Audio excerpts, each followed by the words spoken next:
How you doing, people? This is Donnie from Whatever Talk, but this is now Challenge Your Beliefs based on religion, specifically Christianity, but all religions are welcome to the conversation. I have a guest with me, Keith West. You go by Donnie or Donathan? Donnie is fine. Donnie? Okay. And awesome that you even got the name. Okay. I think it's important that we pronounce names right. So, well, I would like to think so as well, but say that to other folks. Yeah. They hear the J sound when they hear the D syllable for some reason. Even spelling it, they go with a completely different. I mean, even pronouncing it after looking at it, they say it differently. So, yeah, it's hilarious. And we also just had another guest to join us, Jessica. Actually, I know Keith. Yes, Jessica introduced me to Keith in the Challenge Your Beliefs post I had put up, challenging all people I call blind followers. Yeah, I'm saying blind followers jokingly, but at the same time, I do feel like you're blindly following a religion. Yeah. First of all, Donathan, thanks for having me on. My name Keith West. Just to give the audience an idea who I am, because this is the first time you and I had a chance to talk live, and I'm excited for the opportunity to talk. First, I want to say thank you for inviting me on. I expect today to learn some things from you, Donnie, and I also hope that you are planning to ask me some tough questions, so we can work on and get closer to the truth. Okay. All righty. And I think first I'd like I'm a pastor at Reality Church here in town. Mm-hmm. Awesome. So I'm glad I am speaking with a pastor. Yeah. So I've only been a pastor for a short while. I actually started my career in the Army in combat in the first Desert Storm. So started that, got out, got a little bit of college and just a few computer classes. And I've been working in information technology for about 24 years now, and have recently finished seminary and have been a pastor now for a couple of years. Doing that. So people often ask me, hey, how did a pastor become a techie? I said, well, it's quite the other way around. A techie became a pastor. So we can talk about that story if you get interested in it later. I think the first thing we should do, Donnie, is probably talk a little bit about the stuff that we agree on. I like you, believe that there are people out there who are blindly following things and don't understand why they believe them. Or why they're following them.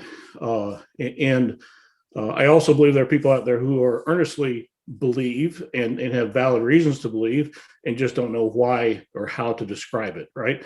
And I also agree with you that there are certainly people who present themselves as Christians and may actually be Christians who do some pretty heinous things in this world, right? So, for example, pastors who you see making the millions of dollars, right? And driving the nice cars and preaching prosperity to people. It's like, how do you line that message up with what we're called to live as Christians and as pastors and elders in the church, to do that. So, and then I think too, you do have people, I think the one that I listened to was when you guys were talking about a Mormon group that came on to your church and I'm not going to pick on any denomination, right? I'm going to leave denominations alone and ignore the fact that I just mentioned Mormon, but there are people who follow traditions in a church for the sake of following a tradition in a church, and they don't know why they follow it. And at some point, I think in their life, they figure out, you know what? Why do I do this? I know deep in my heart and soul what I'm doing and why I'm doing this is not real.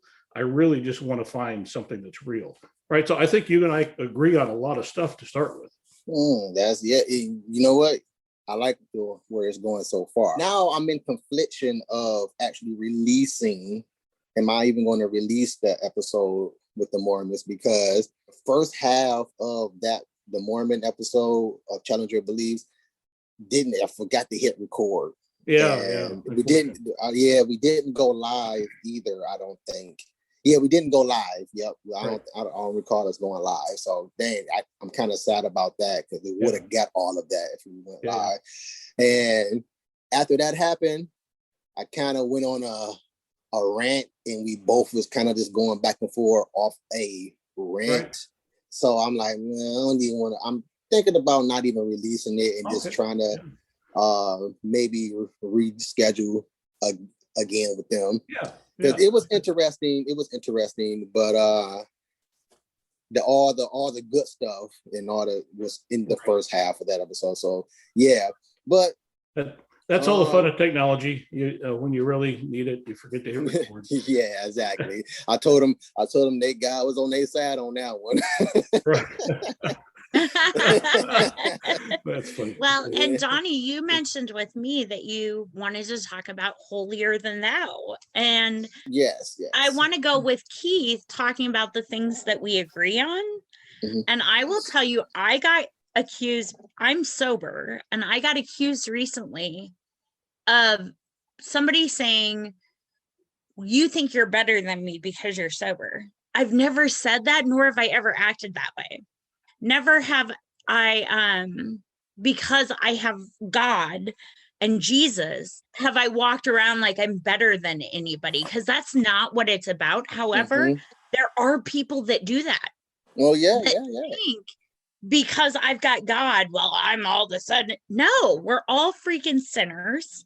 And no, that's not the way it is. But unfortunately, some people, just like everything else in the world, they give us a bad name. Yeah. Well, and I think some Christians have put us in a situation where maybe they don't have the greatest defense of why they believe what they believe. And you know, I mean, it's, I guess, really, Donnie, it's really easy to pick out some of the weakest examples of a faith or a religion or whatever and say, you know what, they're not doing the right thing. And I'm here to tell you, there's so many examples of that. And it frustrates me as much as I'm sure it does you, because I think in life, we're all looking for the real thing. I think the approach I take at it is that I don't really judge a movement by their weakest members. I judge a movement by their strongest members. And then likewise, when somebody wants to talk to me about what my faith and what I believe, I say, don't bring a weak argument to me, bring a strong argument, because I want us to really figure out, is what I believe true or not, right? So I hope today you are going to bring some strong questions. I hope we can work on those together. And I hope that together we come to more, I learn from you, you learn from me, and we come to a closer understanding of the truth. I will tell you, I'm very humble about my perspectives from the chance that I could have some things wrong, and I really want to learn when I do have things wrong. So let's bring some strong questions and hopefully some good answers. And there may be things I don't know, Donnie, so I may have to say, you know what, let's have another session. Let's talk about this again here in the future, and let me go do some looking into it. But I hope you do bring challenge today. All right. Well, before we start off with the whole questions and conversational portion of this, because I have two, I guess you could say, two versions of Challenge Your Beliefs. I have this, which is the Challenge Your Beliefs conversations, and I have the other one, which is Challenge Your Beliefs, and that's it, where I chapter for chapter from the beginning to the end of the Bible, which I did do that recently, but I'm tweaking out some stuff and I'm going to revisit that. I'm still learning this as I go. Yeah. And going off what you guys said about the people who just believe in, blind followers, a lot of the times I have got the answer of why not believe, and I'm like, that's exactly what I mean. Right. Well, because it's like, if you're just blindly following something, Donnie, you even if you're blindly following atheism, for example, right? Why are you doing that, right? I mean, it's all around this world, and in my experience, I've only wanted to deal with what's real and what's not, not fake, and to live. I guess I try to live my life in truth, which means, first of all, I can't live in denial about what's going on in the world. So to me, denial is when I say something is like, for example, the sky is green, and the whole world knows the sky is blue, and everybody can see that I'm clearly wrong, right? So I have to be humble and accept that maybe something I'm saying might be wrong. So we have to have a conversation about it, right? And figure out the answer to that, and come to the best answer we can, because some of this stuff is spiritual, and we may not know till we get to heaven some of the answers to these questions, right? And I'm happy to talk about the Bible chapter and verse too, so long as, we decide ahead of time what we're going to talk on, and I get a chance to, look up and study and prepare on that topic too, because I do teach a class in my church on how to interpret the Bible for yourself, because I don't want people to not know how to do that, right? I want them to understand how to figure out what the Bible means for themselves. So I'd be glad to have a conversation about how a person could do that too, right? So that's a good thing I want to talk about too. Because before we continue, I'm not sure if you got a clear thing about me. I am not a believer. I assume you weren't. Yeah. All right, cool. And the whole blindly following the atheism stuff too. Yeah, I don't even blindly follow not believing, because you have to read up what you don't believe in, or you have to read up and get intel on what you don't like, versus saying, "Oh, I don't like it because this sounds nasty." Right. Well, and Donnie, I hope I didn't feel like I was attacking you, because I'm absolutely not. I don't want to corner you. But what do we as humans? How do we as humans act? We get our perspective on things, right? And then for some reason we grab that perspective and say, I'm going to be offended if anybody presents something to me that isn't line up with my perspective, even if it's wrong. I'm not going to. And to me, that's denial, right? You can deny the truth, but it's the truth, right? So, and there are things where we have to understand that, Donnie, you have a truth that works for you in your life, and I have a truth that works for me in my life, right? And you don't have to believe the same way I do about everything. Now, if you were to say, hey, I want to be a Christian, there's a few things that we're going to have to talk about that you have to believe, because that's what makes you a Christian, right? But there's also a lot of room for us to disagree on things just because we're Christians, and which is why I'll purposely not pick on people or denominations. We'll try to talk about ideas, I think. Well, I wonder, do we got like different interpretations on pick on? Because I make fun of everything and everybody, right? But again, I don't do it from a mean place. I make fun, like I literally make fun of anything, like the darkest of conversations, the darkest of anything. I find humor somewhere in it somehow. Yeah. But I have a rather dark humor. Myself, and it's a little bit dry. So I actually like it when people can't tell if I'm joking or not. So I love that too, because that brings conversation. When you get offended, to me, when you get offended, that actually brings up conversation, because do you even understand why you are mad to begin with? Yeah, exactly. And Donnie, what I love about this conversation, so at our church, we talk about barrier breaking. And even though you have your own belief system or not belief system, what I love is with what you're doing right now, we're breaking barriers. We're all understanding. We're not sitting here going, well, I don't like you because you don't believe. I love this. I love what you're doing. Oh, thank you, because all my shows that I have, whatever talk is the flagship podcast that jump-started everything, and I do have some spin-offs, gaming, anime, and etc. And now recently, within, I want to say late last year, I came up with the idea of challenge your beliefs, because I've been going through the Bible, and I've been going through other branches that's related to Christianity. And I chose Christianity because I grew up as a Christian. And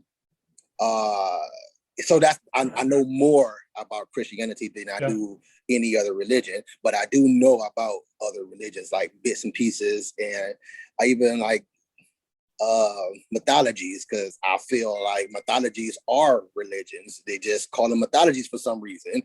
Like for some reason, Christianity can't be a mythology, even though it has just about what all other mythologies have in it. Would you mind if I elaborate a little bit on that? Because I've had the exact same thoughts, Donnie. I will tell you that my job at work, I'm what's called a technical architect. So I tell people, I said, look, I'm not any smarter than anybody else. I've just thought about it, because that's just my personality. I think about things and try to come to answers, right? And so the thing is that you're right, that the mythologies and how mythologies come about is, and here's my understanding, Donnie. I'm happy to hear what you have to say about it too. My understanding about how mythologies come about is we realize that there are things that are within us that we have control of, and there are things outside of us that we don't have control of, right? So for thousands of generations, people had no writing, no anything else, whatever. And somehow they had to account for the fact that we've got seasons, and there's rain, and there's sun, and sun's good at times, and rain is good at times. And hey, we had a flood. We all had a flood. We have to have a story about the flood because there was a flood on the earth, right? So Christianity isn't any different from those other mythologies as far as the stories that are told, in that they're the same. They're there for the same reason, to explain the same things that you had to try to explain that was outside of you. The story in the Old Testament for Christians and other mythologies is that they cover the same foundational stories. They're called archetypical stories, right? So the angry brothers, so Cain and Abel, right? The Bible's not the only story of Cain and Abel kind of characters. They're not the only story with a God and a son situation. They're not the only story with a Savior, Messiah, right? Because we all recognize deeply in our souls, we have to have these things in our life, and they're there. We see them over generation after generation after generation, which is why mythologies got created. Now, what's the difference between those mythologies and the Bible? Well, God, the creation story in the Bible is God's creation story, and I believe it's the truth.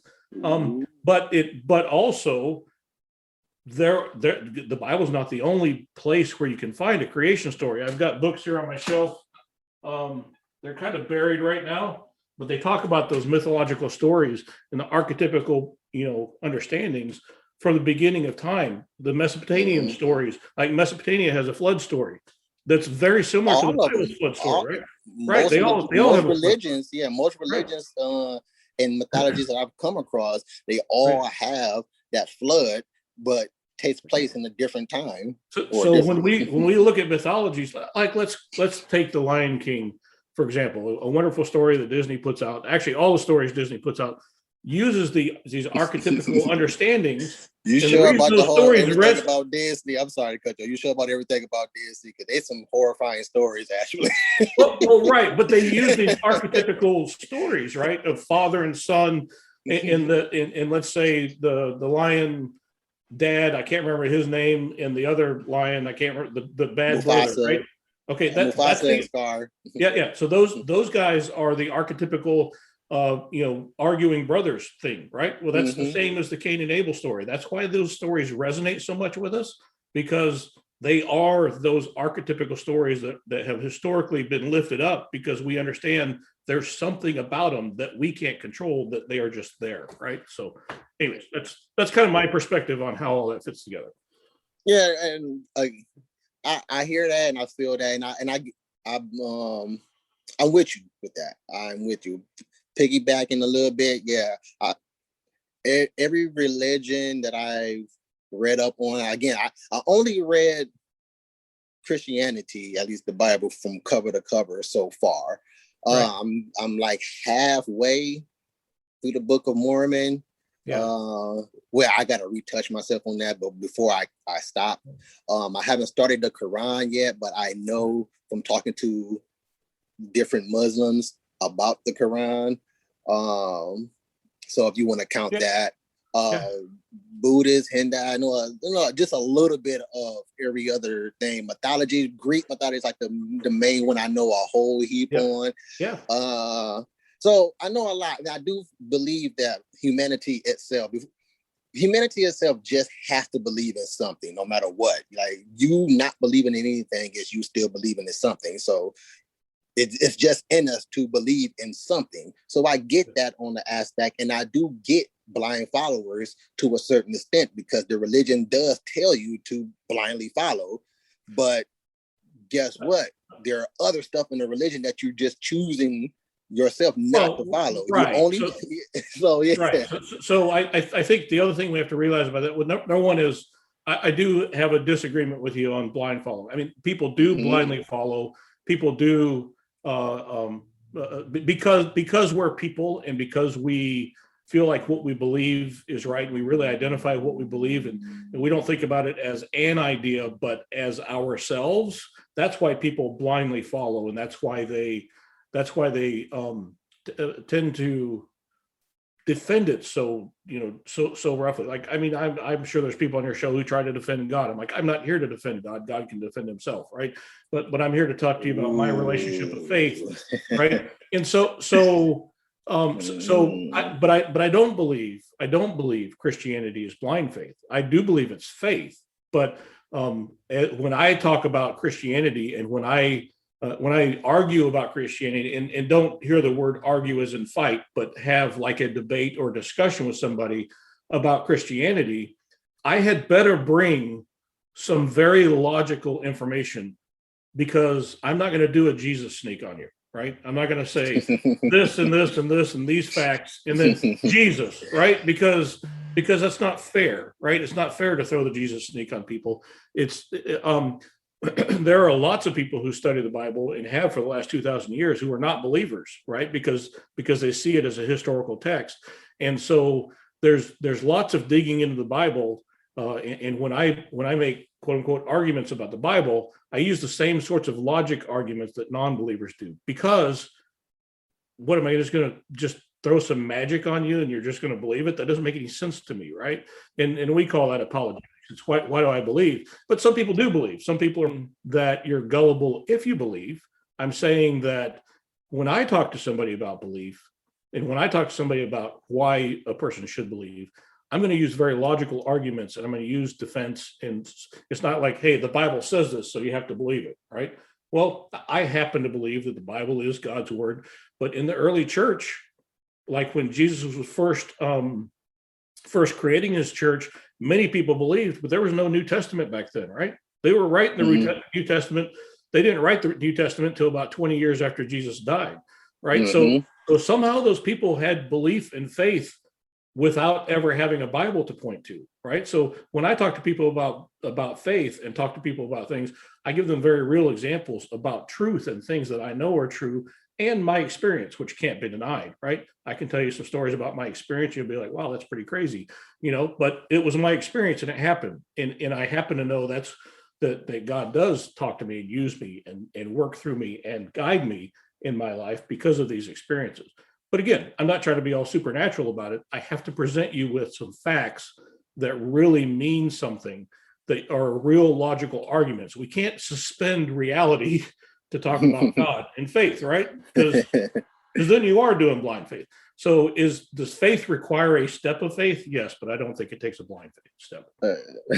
Okay, we about to get started on what I wanted to actually bring up. But yes, I want to make it clear too. I don't think any religion is a blind religion. I just think the people who are following it without question, there are blind followers. Those are the blind followers I'm talking about.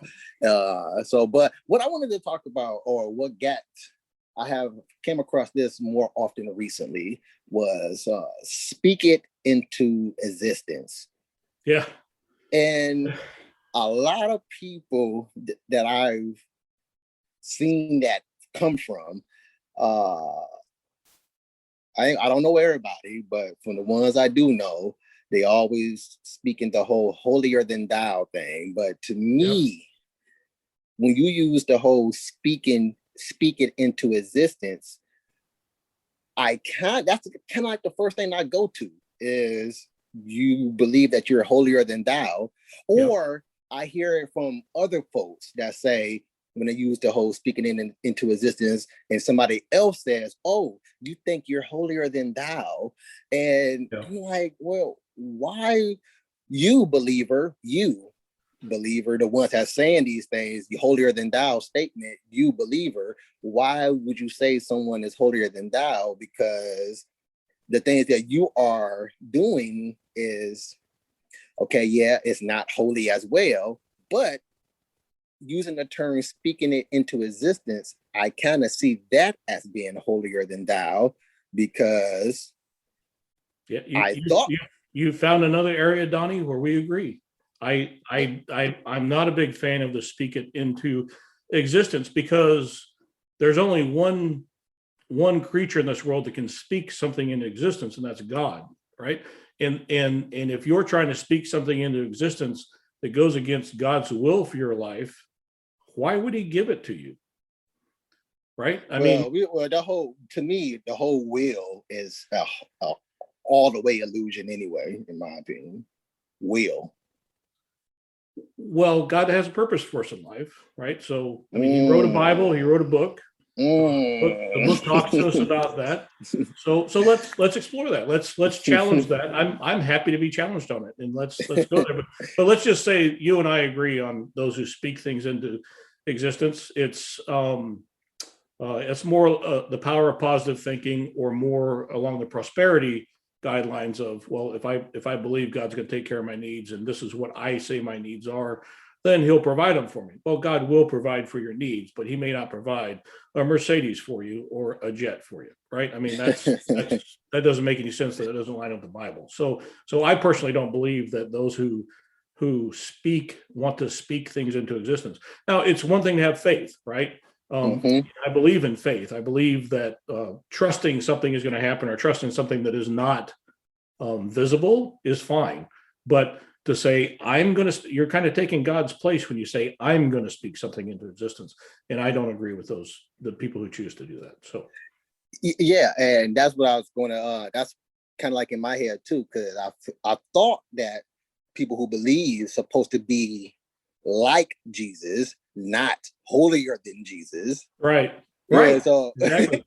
Yeah. And it's the fairy tale godmother, right? I mean, oh my gosh, she's going to give me what I want. No, she's not going to. God doesn't give you what you want. He gives you what you need. And he decides what direction your life takes, not you. Right. So, and Donnie, to go with what Keith is saying, Keith and I actually just had this conversation a couple hours ago. You can't speak it into existence. You still have to take action. God doesn't say, okay, sit on your behind on the couch and I will magically give you a job. That doesn't happen. You still have to take the steps forward in order to find that purpose, to find that meaning, and to speak something in existence. I'm with you on that, because I belong to a group where they talk a lot about universe, holding the space, and it's like, no, you have to be an action taker, even if you believe in God. But that action taker, I have things to say about that as well, because let's go whichever road you want to go. Let's go down the will, or let's go down the action taker. Well, hopefully this action taker don't take for a long time, but the whole action taking thing, I feel like that's just you. God has nothing to do with that, because what is he doing at that point? Like, you're doing all the work. Well, he made the person say, okay. Oh, okay. So I think what you're saying is, I've worked hard in my life. I've accomplished a lot of things. I have nice things because I work hard, right? And so what did God have to do with that? Is kind of, I think, might be the approach, and I might be misunderstanding you, so don't let me misquote you. But I think that's it. Okay. And I think the way Jessica is talking about this, and the way I would talk about this, as far as that you can't just sit back on your laurels and say, God, take care of me, do this, right? I mean, you have to do what you can do, then he can do what he does, right? And so let me just give you an example of how I might see that happen. And I can look back across my life, and I can look how God has moved me in situations in ways that there's no way I could have controlled it, but I had to take those steps out and do what he told me to do. And everything from jobs, had I gotten that job, I see 3 years later, that whole team gets eliminated from that company. And I really wanted that job really bad, but I got this other job, or stuff like that. It's like, I did my part. I went and got the job, but I got the job that he wanted me to have to move my progress in my career forward, and other things like that. So, but even if, like I've seen in my life experiences where it's clear that God is orchestrating things in the background, things that I can't see, and I don't know they're going to happen, but he's orchestrating all right. but I have to step out, right? I have to step out and actually take some steps in the right direction. I don't see, or here's how I see our walk with God. It's I I definitely need to have a direction that I'm going in, right? And maybe I feel I've prayed and God's given me a direction to move in and taking steps in that direction. And when I get there, I mean, what do I know, right? I mean, if I'm starting something new or I'm doing something I don't have experience with, or I'm going in a new direction, what do I know? I'm just a human, right? And so I start heading that direction. Then I think you've probably experienced this too, right, Donnie? You start getting smarter about it. So you decided someday I'm going to start doing some videos with people, right? And you said, well, I'm going to start talking on this topic. And maybe you did, and maybe that worked for a while. Then you're like, well, hey, maybe I'm going to do this topic or whatever, right? But you had to go try those things out, and you got smarter and smarter and smarter about it as you went along. I think it's the same way with life, right? You start moving towards something, and as you move towards it, maybe you get a little bit of direction change, or a little bit of this change, or a little bit of that change. And I feel like God is very involved in those directions and changes, and I know He has been in my life. So, all right, well, and let me give you an example. Let me give you an example. Okay, when I was about 25, 26 years old, right at 26 years old. I had gotten out of the military and I was working a security job here, and in the Omaha area, and like as clear as day. I mean, a still small voice in the back of my head said, "Keith, you're going to get your master's for me." I mean, just that clear. "Keith, you're going to get your master's for me." I'm like, well, this is clearly God speaking for you, for me, for me, for the voice speaking, which I know was God speaking. And I said, God, I'm okay with that. However, I don't even have a bachelor's degree right now. Right. And so as I've gone through life, I went through a situation where I was able to get my bachelor's degree. And then I'm sitting there watching the Golf Channel, and I keep seeing these ads for Grand Canyon University. And, after weeks and weeks of that, God's like, "Hey, Keith, I ain't showing you these ads for nothing, right? It's time to get your master's." And so, 2 years ago, I finished my master's in theology in seminary, right? So, but I had to put a lot of work into that, hours and hours every week, and lots of money into that thing. But that's clearly the direction God wanted me to go 20 some odd years ago, right? So it's almost 26 years ago now. So I'm sorry, I that didn't really confirm anything for me, and that's fine. That's fine. Yeah. Oh yeah, it is fine. Yeah, it's of course.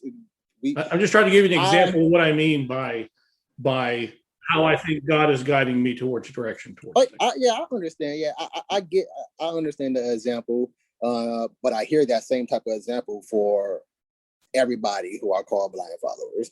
Again, not calling you a blind follower, but I'm just saying for everyone outside of this conversation here. Well, everyone, I really am not a believer of the whole sign thing. We're showing these commercials for this stuff like that because I really see that Christians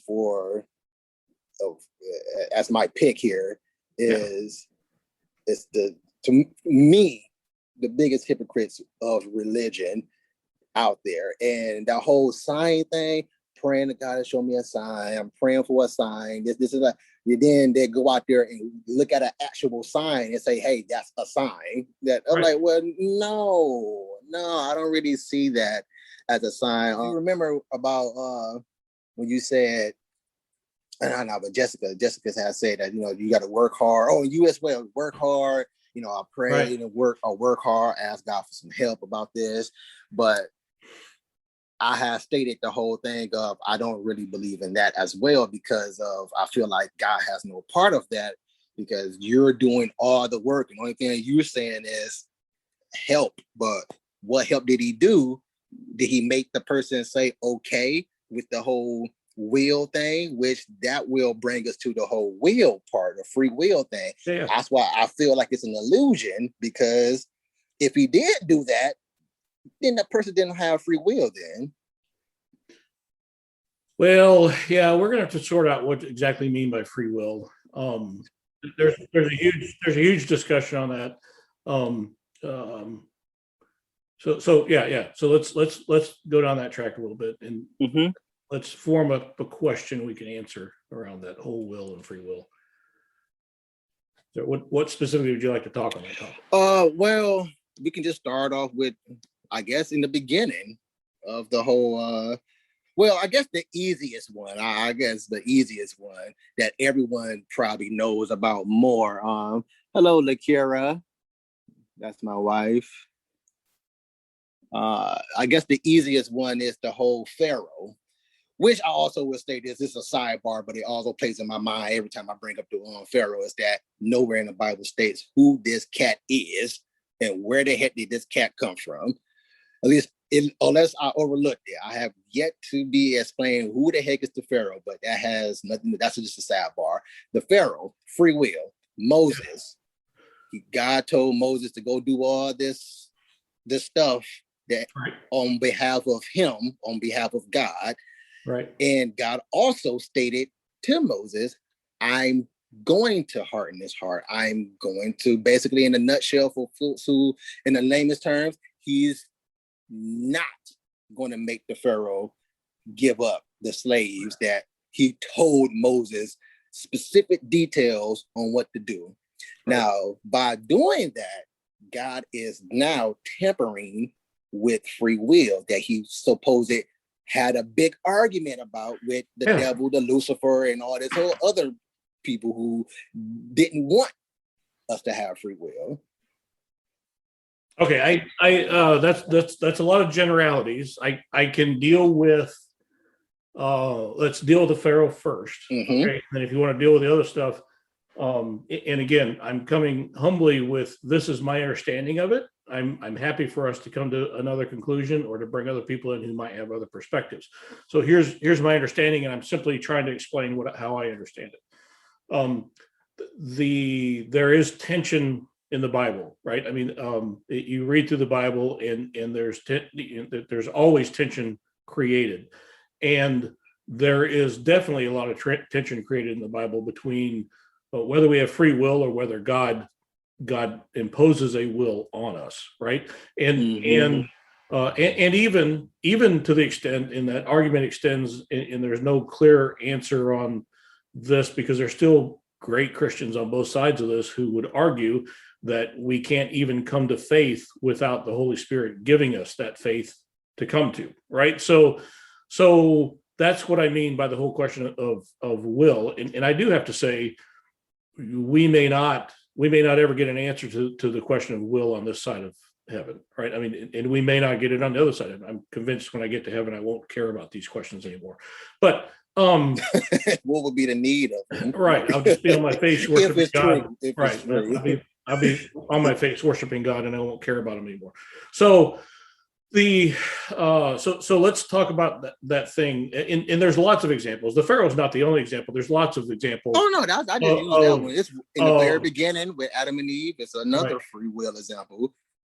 It's a right. Problem. That's a little bit different. That's more of a temptation and choice to rebel or sin. Please come on, let's talk about that one right now, please, because let's back up and let's cover the Pharaoh. Let's cover the Pharaoh first. And let's come back and talk to Adam and Eve. And I'm not saying that there's a difference in free will. I'm just saying that I see those as two different things, and I'll tell you why. And I actually was thinking about that before you said it, so we must be supposed to talk about it.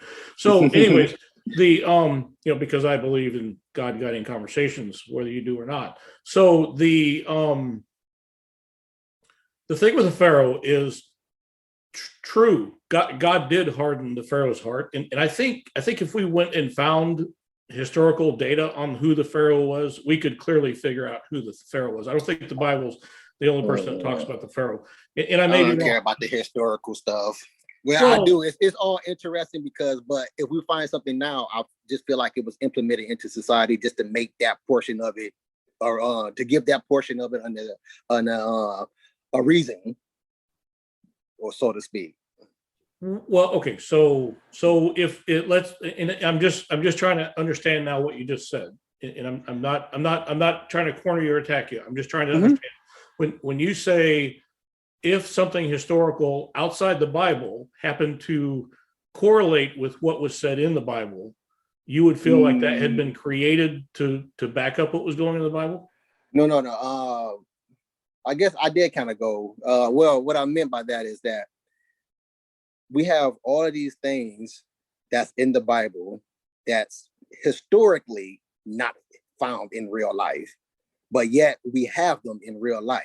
Okay, we would have to talk about those one by one, right? Okay, the point I was trying to make is and we believe me, we can have long conversations about this, but let's get through the Pharaoh first, if that's okay with you. So the Pharaoh, what my point about the Pharaoh is, I'm pretty sure historically outside the Bible, we could figure out who that Pharaoh was, and it would correlate to what's going on in the Bible story, because there definitely were Israelite slaves in Egypt for 400 years, and there were multiple pharaohs in that situation, and I'm pretty doggone sure we could figure out who that pharaoh was by name, by documents outside the Bible. So that's when I say I need to make a logical argument for something.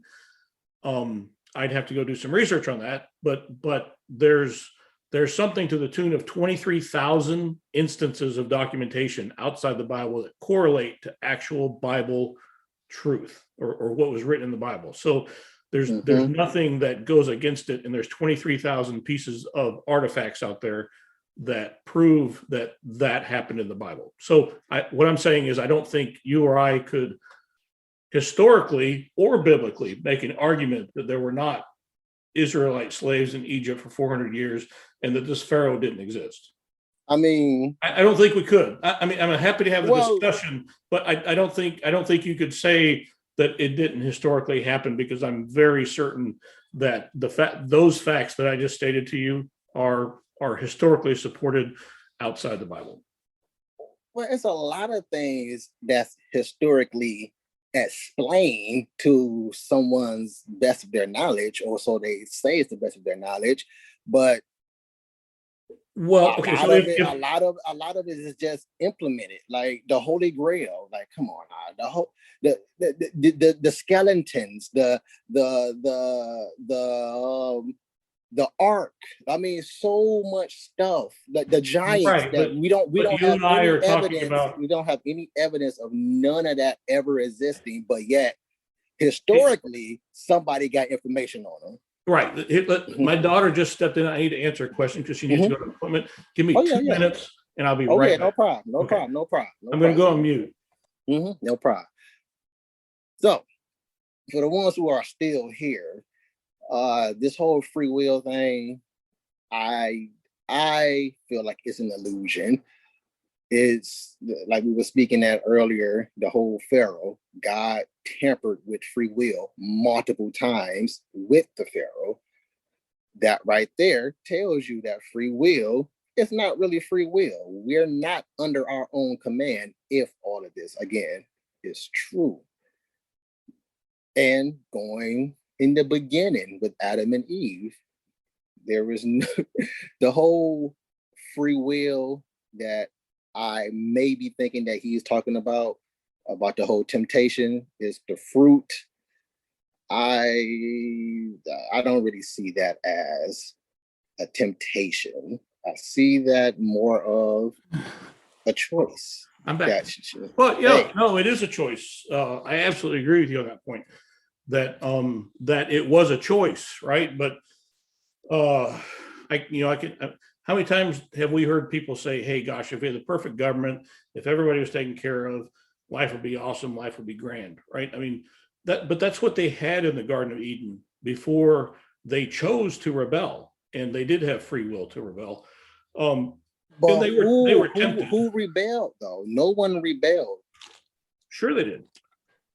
Did God say you can have everything in the garden except for the fruit of the tree of the knowledge of life? And also the tree of life as well. Well, he didn't really. I believe he said tree of life as well. The official name of the tree is the tree of the knowledge of life, right? So that's enlightenment or understanding. Yeah, the tree of the knowledge of life, right? So it's the tree of life. Trees. There's two trees. The tree of good and evil, knowledge of good and evil, and the other one, tree of life, which I don't agree with that. Yeah, they're both the same. Well, the book said it, which is what he put. Okay, well, he kicked us out because he was afraid that we was going to get curious about the tree of life. No, No. Yeah, that's the cherubim that's guarding the tree of life with the After, flaming sword. Yeah, after he kicked us out. Well, kicked Adam and Eve out. Oh, okay. So it's two Oh, trees, and we don't even hear about the other tree no more after that point. Also, going back to wait, tree. I think they're both the same. I think the tree was guarded afterwards. But I'm willing to concede. I'm willing to concede that I may not understand it, and I don't have the knowledge on top of my head right now. So I get what I get what you're saying. I'm willing to concede that it's possible. I'm just saying I don't remember off the top of my head, and I could look it up right now, but I don't think that's. If I recall to my recollection, it was two trees, one in the north and south or wherever he put it at. But anywho, the other thing about the whole choice of the matter, only Adam knew about the rule of not eating from that tree. Eve was created after God stated that to Adam. Eve wasn't even created yet, and it's left, and we make the assumption that Adam told Eve not to partake of the tree. But Adam was created first, named all these animals. God seen all, also told him the rules of don't eat from this tree. And then later, Eve was created. So Eve didn't know about this rule. And also the snake is not the devil. The snake is not Satan. There's nowhere stated in the Bible that the snake is Satan. It's just a snake that can talk. And it's not the only animal that talks in the Bible. And he didn't tell her to eat the tree. He just said God is lying. If you eat it, you will gain knowledge, being like the gods. Right.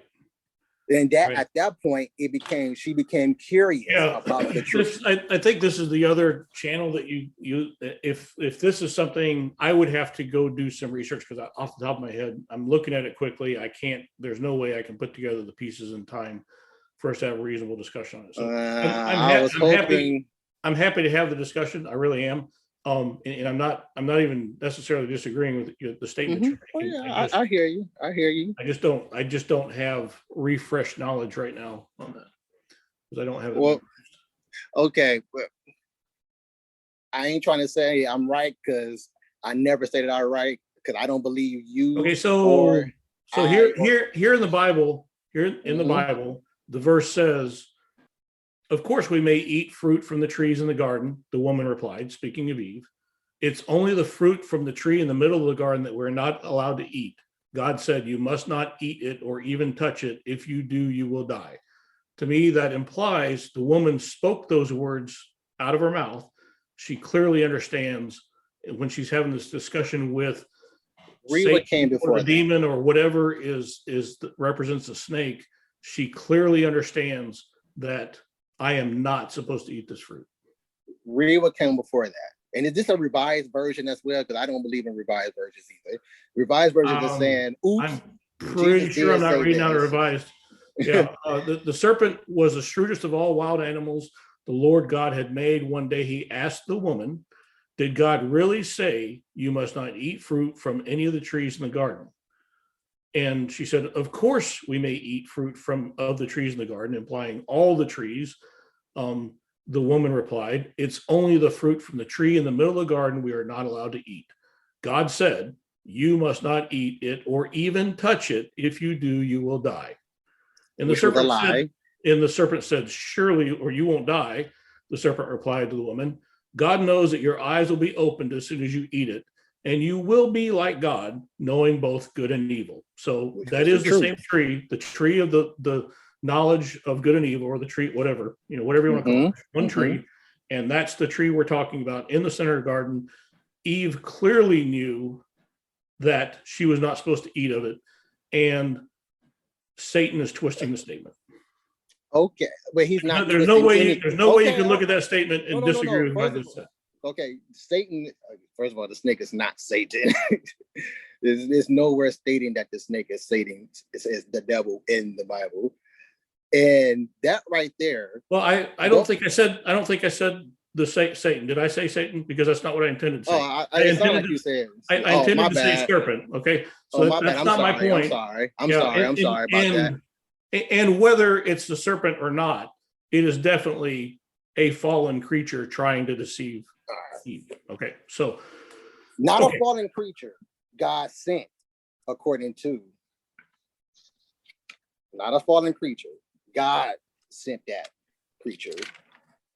Where do you get that from? Because I don't read that in this. But that's it's stated later on in the Bible, or stated later on through interpretations. Okay. So you're gonna have to show me. Well, hold on. Let me go back and read this real quick, fast and hard. I'm not that much of a fast reader. No, hey, I agree. I had to catch up here a minute too because I was not familiar with the story. And now, I caught him. All right. So I'm gotta go 10.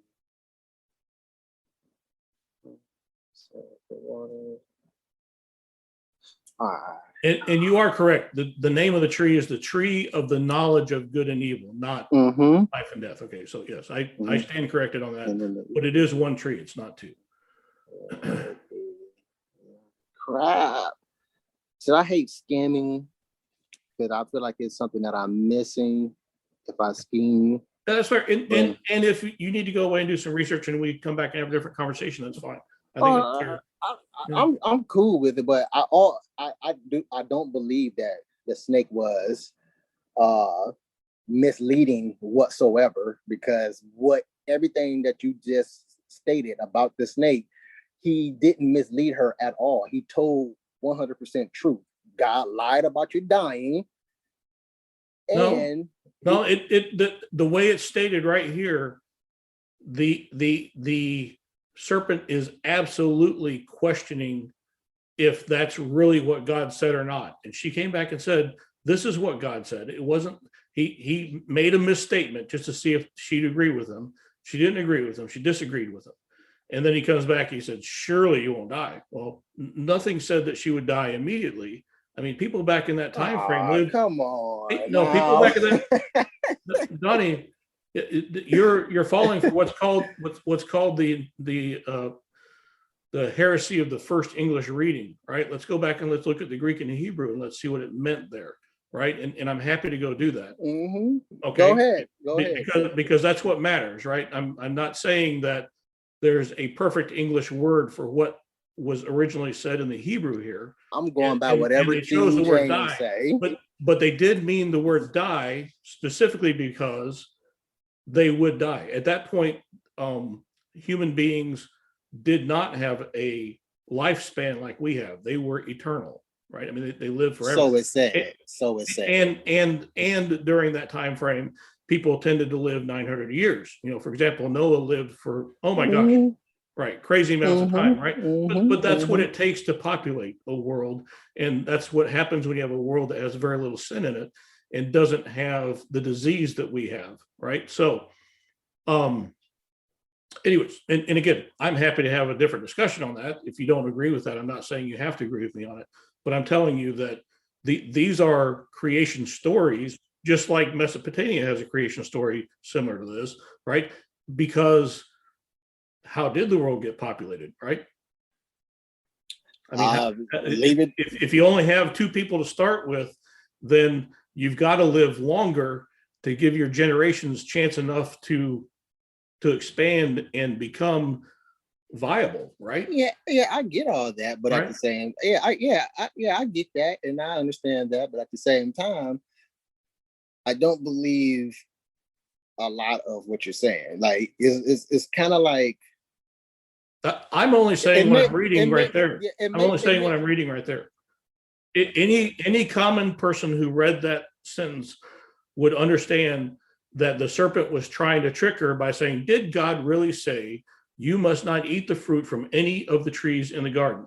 That's not what God said. And in fact, she comes back and says, that's not what God said. He said you can eat from any tree you want to, except the one in the middle of the garden. That's the conversation and the way it flows, right? But how was that deceit or deception? He just asked a question. Did he really say that? Because of course, maybe this serpent knows God personally. this is deceptive conversation, right? But it's not. If I'm trying to get somebody to break the law, is it really wrong to speed? Right? I mean, if I said that, you'd say, well, or is it really wrong to go 55 miles an hour? Well, no, not if the speed limit is 55 miles an hour, but if the speed limit is 45, then that'd be the same equivalent conversation.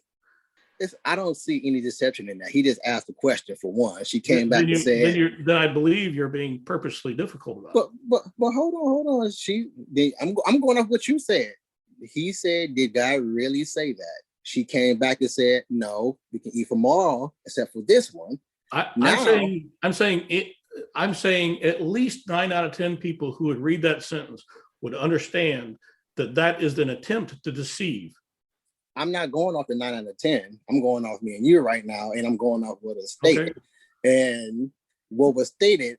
So you're saying you and I are making up what we believe? No, I'm not. I'm trying to get because why wouldn't we go off what most people believe? And I'm just asking.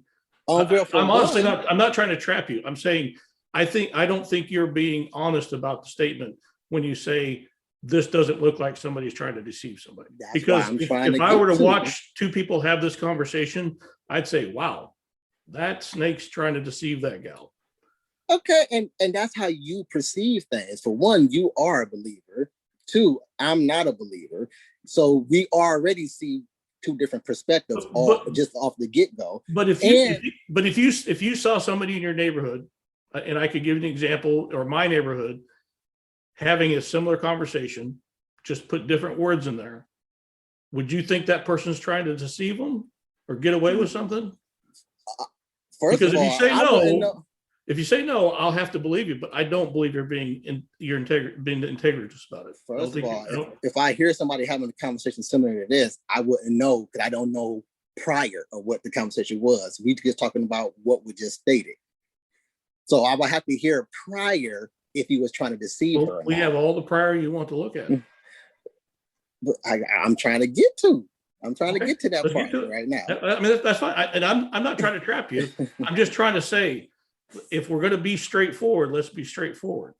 And right? I hear you. I'm cool with that. Okay. So you stated that the question of did God really say that? You saying that's deceiving. I don't see that as deceiving. I see them just asking her a question. She then returns, going off what you said, and said, no, he said we can eat from everything except from this tree. That's when he then turns around and say, well, that's a lie. And that is the truth. You will not die. In fact, you will be like, hold on. In fact, you will be like God, knowing good and evil. So it was then the tree became attractive to her.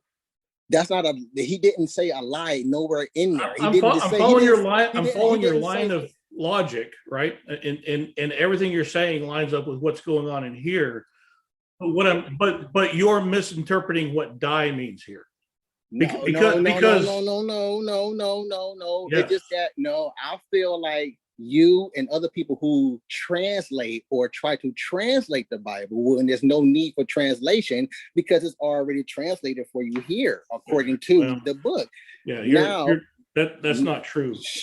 There is a need to translate the Bible because we don't speak Greek and Hebrew, and there's no direct translation between Greek and Hebrew. You believe there needs to be translation. I believe no, because God is clearly telling us exactly what he is about here. Well, clearly he started off everything with a lie by saying you will die if you eat this. If it's so clear, Donnie, then why can't you see that he's trying to deceive her? If it's so clear, because I just told you, she didn't die when she ate it. Also, when she did eat it, she gained knowledge. She gained curiosity. Which is exactly what God said would happen. And through the game, he didn't say anything about the tree other than don't touch it. And if you do, you're going to die. That's all God said about the tree. That's all God said in the first chapter of Genesis. That's pretty much what he said. In the first 2 Yeah, I don't disagree with what you're saying. I don't disagree with what you're saying right now. So God, and then when she ate of that, that's when she then went over to Adam and gave him a piece or a bite. He didn't know this was from the tree according to the book. And then that's when God got mad at the snake that he sent and punished the snake, which is what the heck with that. And then so where does it say he sent the snake? It's later on in the book, Okay, you have to show me. And then I get that's some more read. That's why I'm going through the other version of Challenge Your Beliefs, which is we go through the Bible chapter for chapter. Yeah. But I'm happy to let you do the research, but God from the beginning straight up told them a lie. You eat this fruit, you gonna die. Well, because they had eternal life before this, and because they now had knowledge of good and evil, they couldn't live eternally anymore. Okay, where does it say they were going to die? Where does it say that they had eternal life at? I'm doing some word study here right now. Okay, see, we both had to come through with that. But in the beginning of Genesis, that's what God did. That's what the snake did. She then on her own chose to take the fruit. The snake didn't tell her to take the fruit. The snake didn't make her take the fruit. But he did. He didn't say anything about taking the fruit. He just said that God is lying. If you do eat this, when you tell a kid don't go eat that candy, and they hadn't seen the candy, are you telling me there's no deception? I mean, what do you think the kid's going to go do? It's the same exact thing here, right? If the serpent wasn't hanging on the tree saying, "Did God really tell you couldn't eat this stuff?" He wasn't hanging on the tree neither. And going off what you said, you just said the kid didn't see. They seen this tree way before the snake came along. So they knew what not to do. God just said, don't touch it. You can touch everything else, but don't touch this. So, and on top of that, they actually listened. They didn't have the urge to even go or even think about the tree until the snake came along and said, well, that's a lie. If you eat this tree, eat particular fruit, you would gain curiosity. I'll tell you what, pretty much. I'll tell you what. The snake was using the word die in the same sense that you're using the word die, and he was wrong too. Oh my goodness. He knew that it meant you won't live eternally anymore. So you saying that Donnie. No, I'm going on. You are saying you're saying that what God. So if that be the case of what you're saying, what is God plan then? Because Donnie, I want to make sure we're not getting contentious, because I'm not trying to win. No, I'm not trying to win either. I'm not trying to win either. But I hope we come to some truth at the end of this. So no, I'm not trying to win either. But I'm just trying to state what is actually in there in the book and how you feel that you need to translate it when it's all translated here for you already. I'm not translating. I'm going back to the original. No. But you said that's not the translation. That's what the word really means. What it was because here's what you have to understand. You're taking your own interpretation of it versus what the word is. Actually, I'm not taking my interpretation of it. And earlier you did say you do have to translate the Bible, and I'm saying, and I stated I feel like you don't have to, because it's already here, written for you, translated already. Okay, but okay, let me tell you this. Okay, let me give you an explanation of what I mean by interpret the Bible, because we need to clarify this, right? Mm-hmm. So, let's pick a word. And I'm not picking on any people. This word just happens to work really well, right? Okay, 100 years ago, if a poem were written and it had the word gay in it, what would that mean? You had the word gay in it? Yeah. Happy. Exactly. I would assume happy. Now, if you were to read a poem today and it had the word gay in it, a poem that was written 100 years ago today, and you see the word gay, would you have some confusion possibly on what that word means? Nope. I think you would. No, I wouldn't. Because the meaning of the word has changed completely in 100 years. Okay, that means Jack, because we use So is it important now to go back? Is it important now, Donnie, to go back to 100 years ago and understand what the original author wrote that word to mean? No.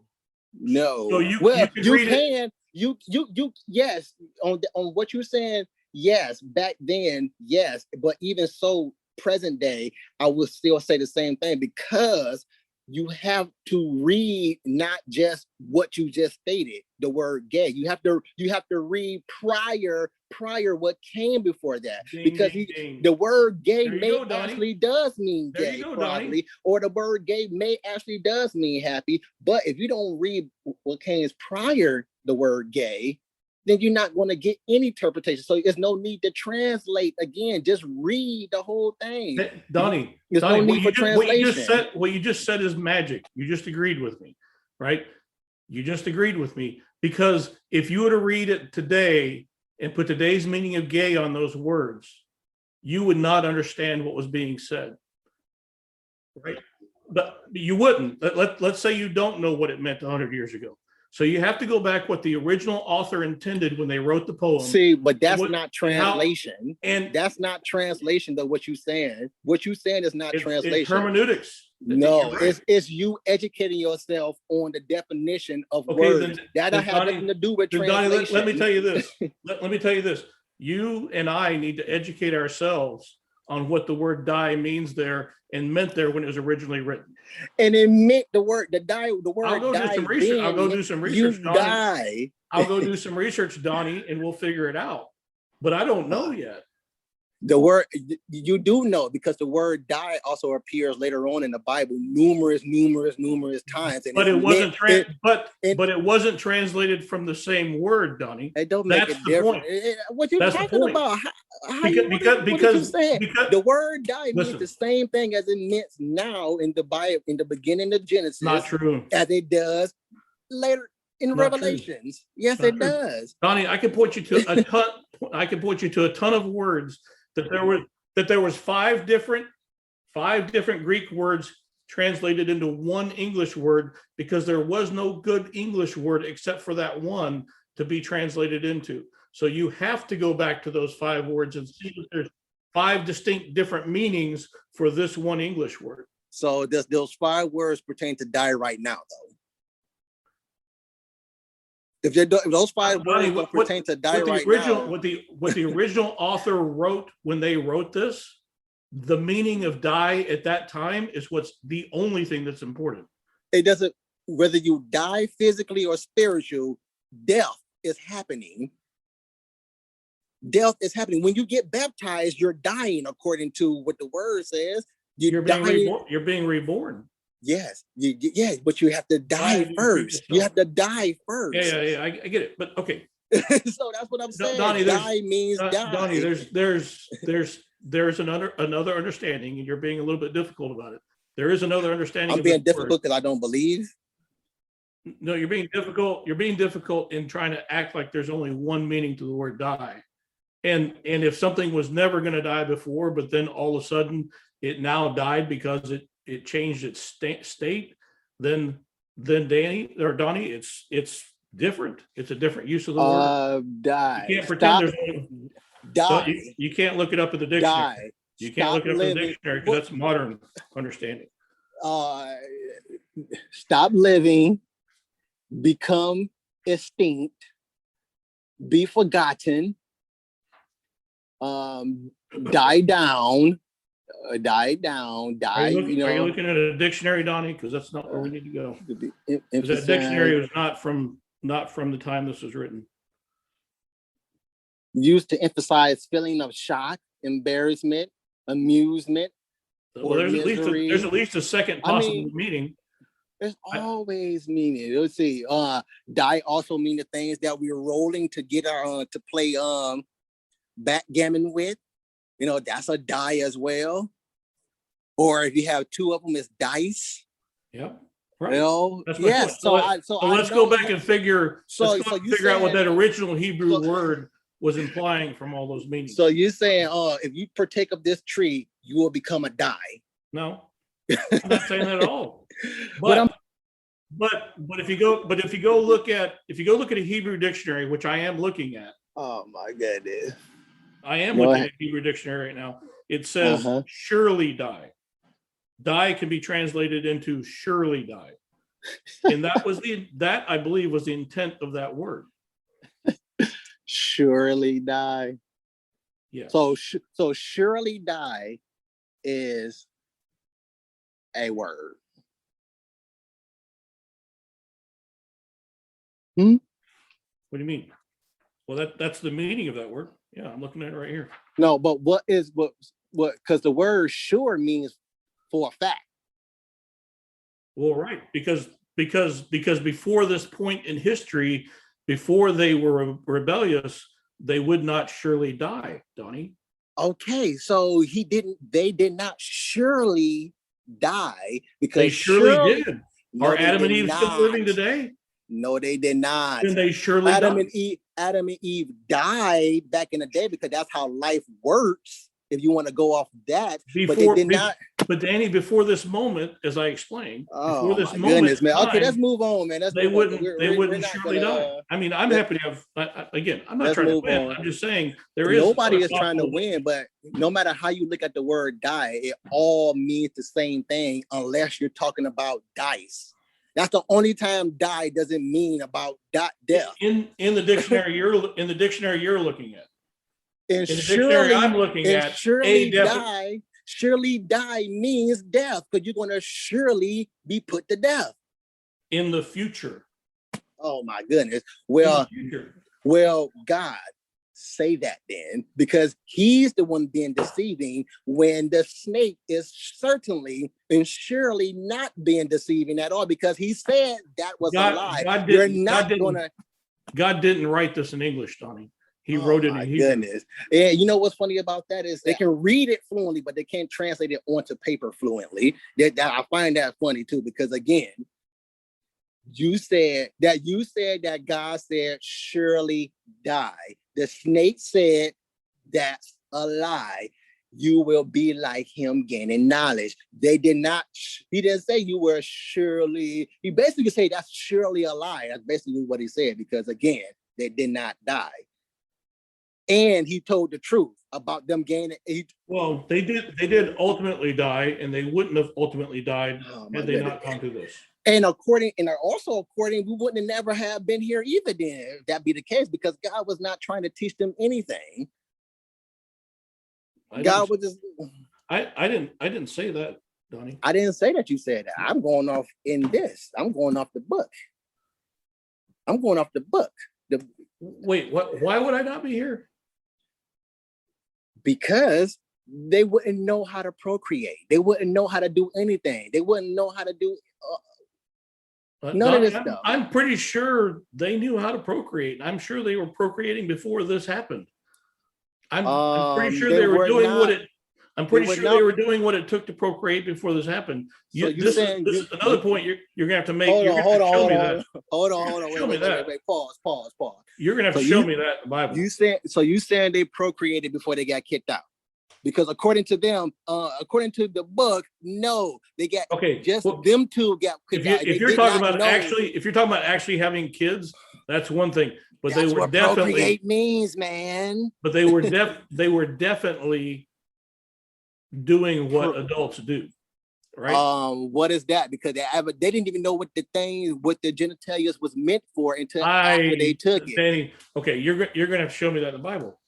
Oh my God! See that right there is what is a blind follower statement. Because again, they didn't even know they was naked. You just said they didn't even know they were. You're gonna show me in the Bible what it is. But now that I didn't. Did you ever say? Did you ever hear me say I was going to show that in the Bible? I didn't say I was going to show that in the Bible. Donnie, you expect? I said I'm going off the Bible. I said I'm going off the book, going off what you just stated. They were procreating. You're being disingenuous right now. They were being disingenuous. There's no way you can know whether they had sex or not. There's no way. Yes, it is, because again, it's right there in the book. They got kicked out before they even knew what this stuff was.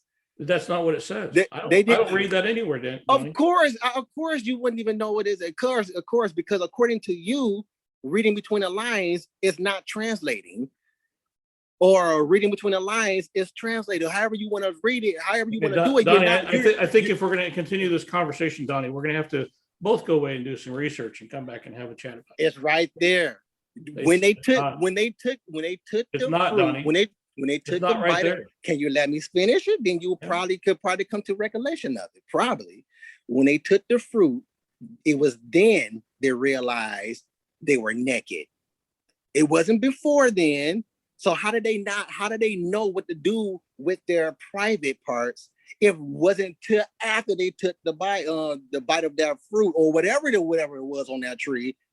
Then they realized, oh snap, my private parts are exposed. Right, and that does not imply that they didn't know how to use their private parts, Don.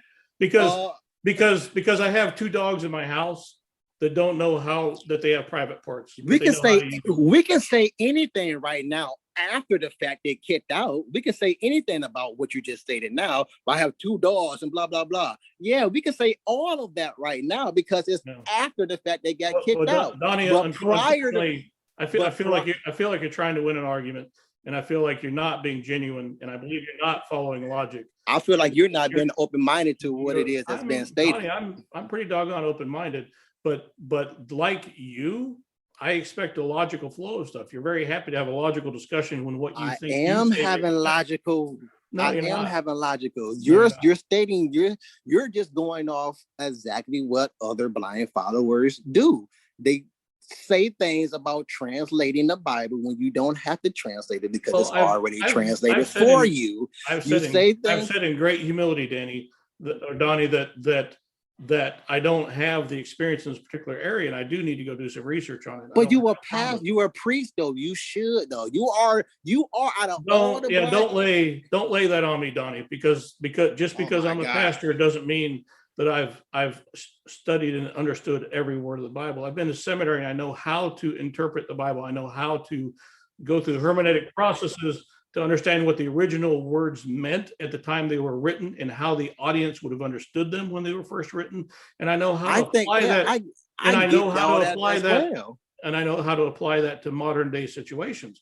But that doesn't mean I've gone through and studied every lick of the Bible. I did not put away in some monastery and spent an entire life studying the Bible because I still wouldn't have read through it all, Donnie. To say that I should know every word at any one moment in time.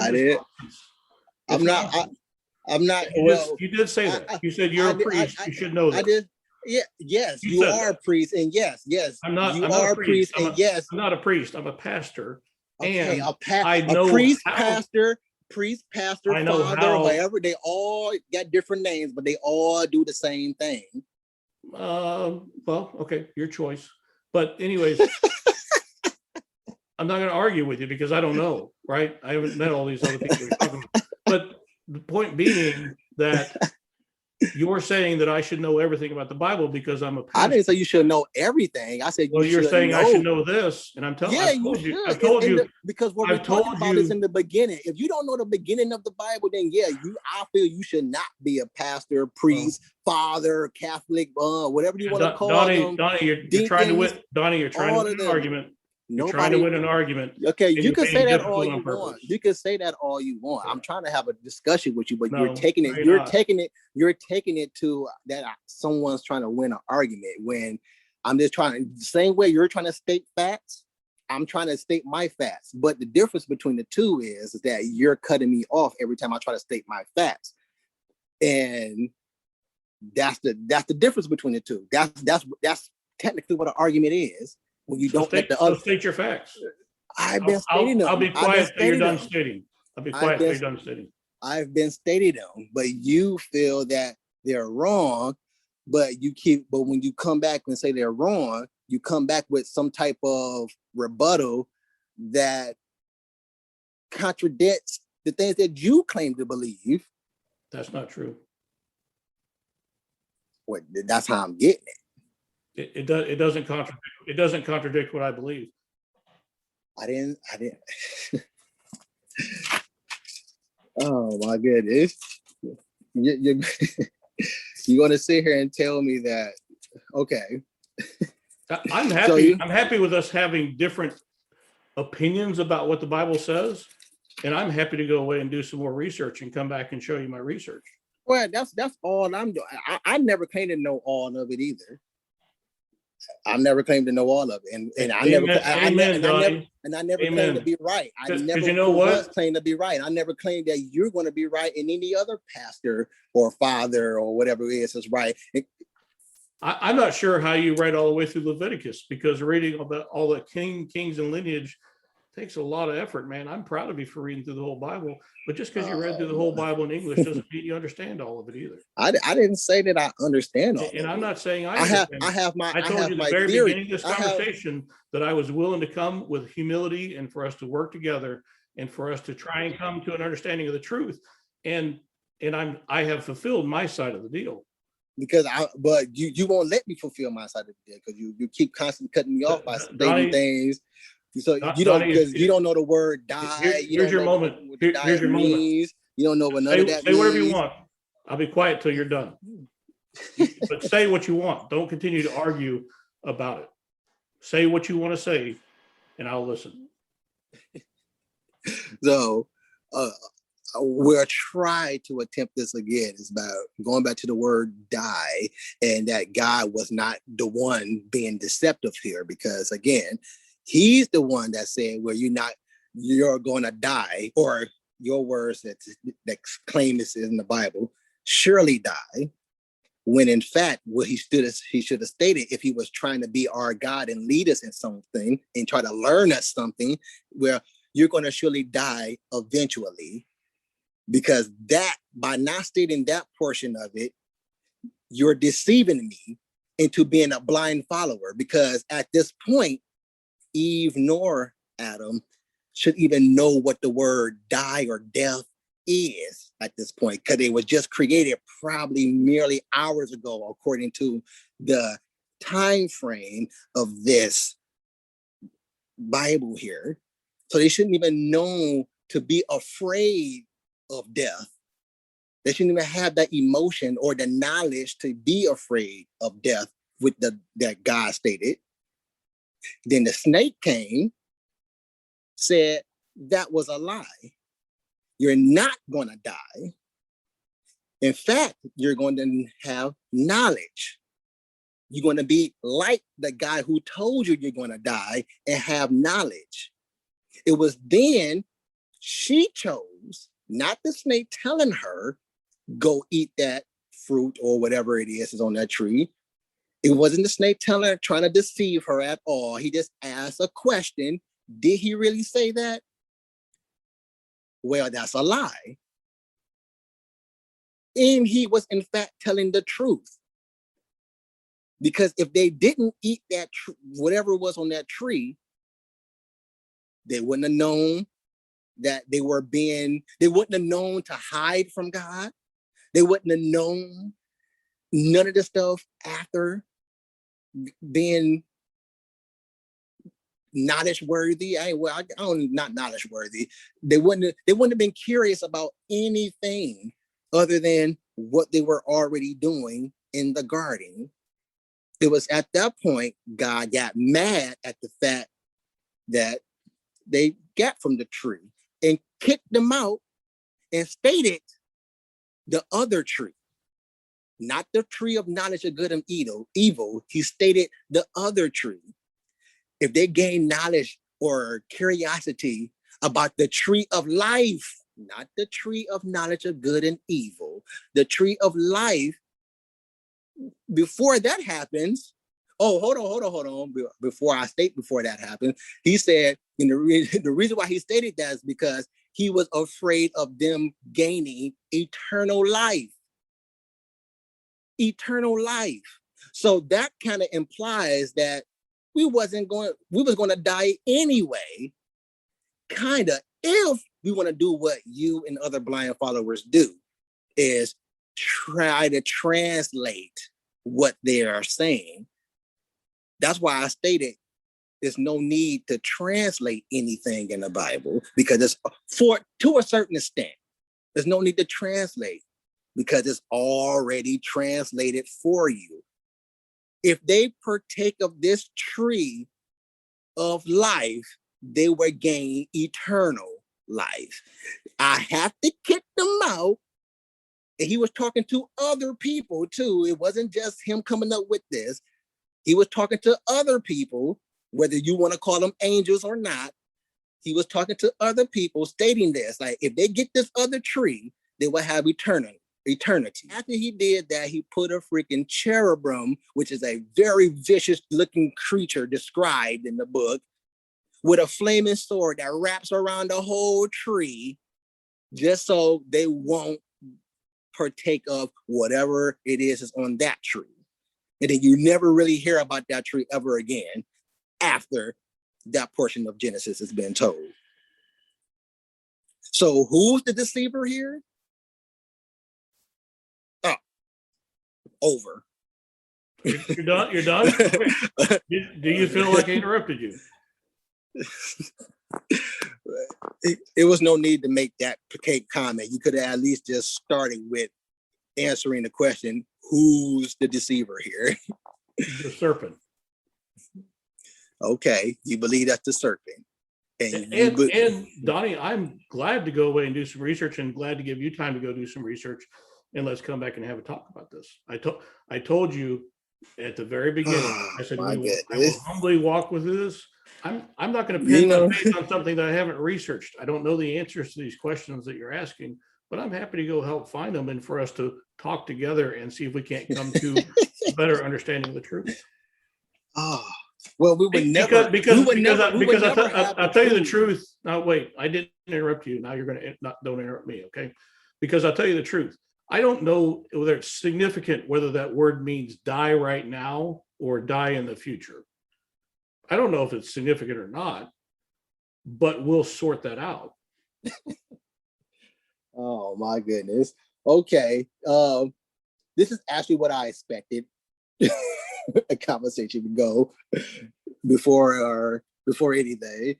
Right. And I expect that after this conversation, you'll have other conversations with other people and you'll talk about, oh, that guy, he had some good points and then he really just went off the deep end there. No. I'm sure that's how this conversation is going to go with your buddies when you guys have additional conversations about that. But that's fine. I came here knowing, Donnie, that was entirely possible.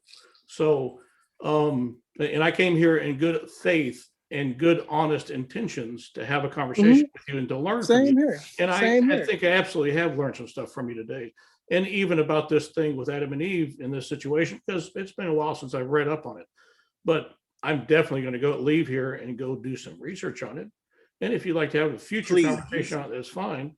But you can't deny that understanding what the original author's intent and the original audience's understanding of a particular thing and how it was written is important. Yes, to ease your conscience or ease whatever it is about you. Yes, I do think about all the stuff back in the day. Of course, according to this was roughly around 55 to 100,000 years ago. I'm just throwing a number out there. Okay. When Genesis was created, because according to the Bible, in this time spans and all this stuff, all of this was created, and that's me being generous, 100,000 years ago, not what scientists say.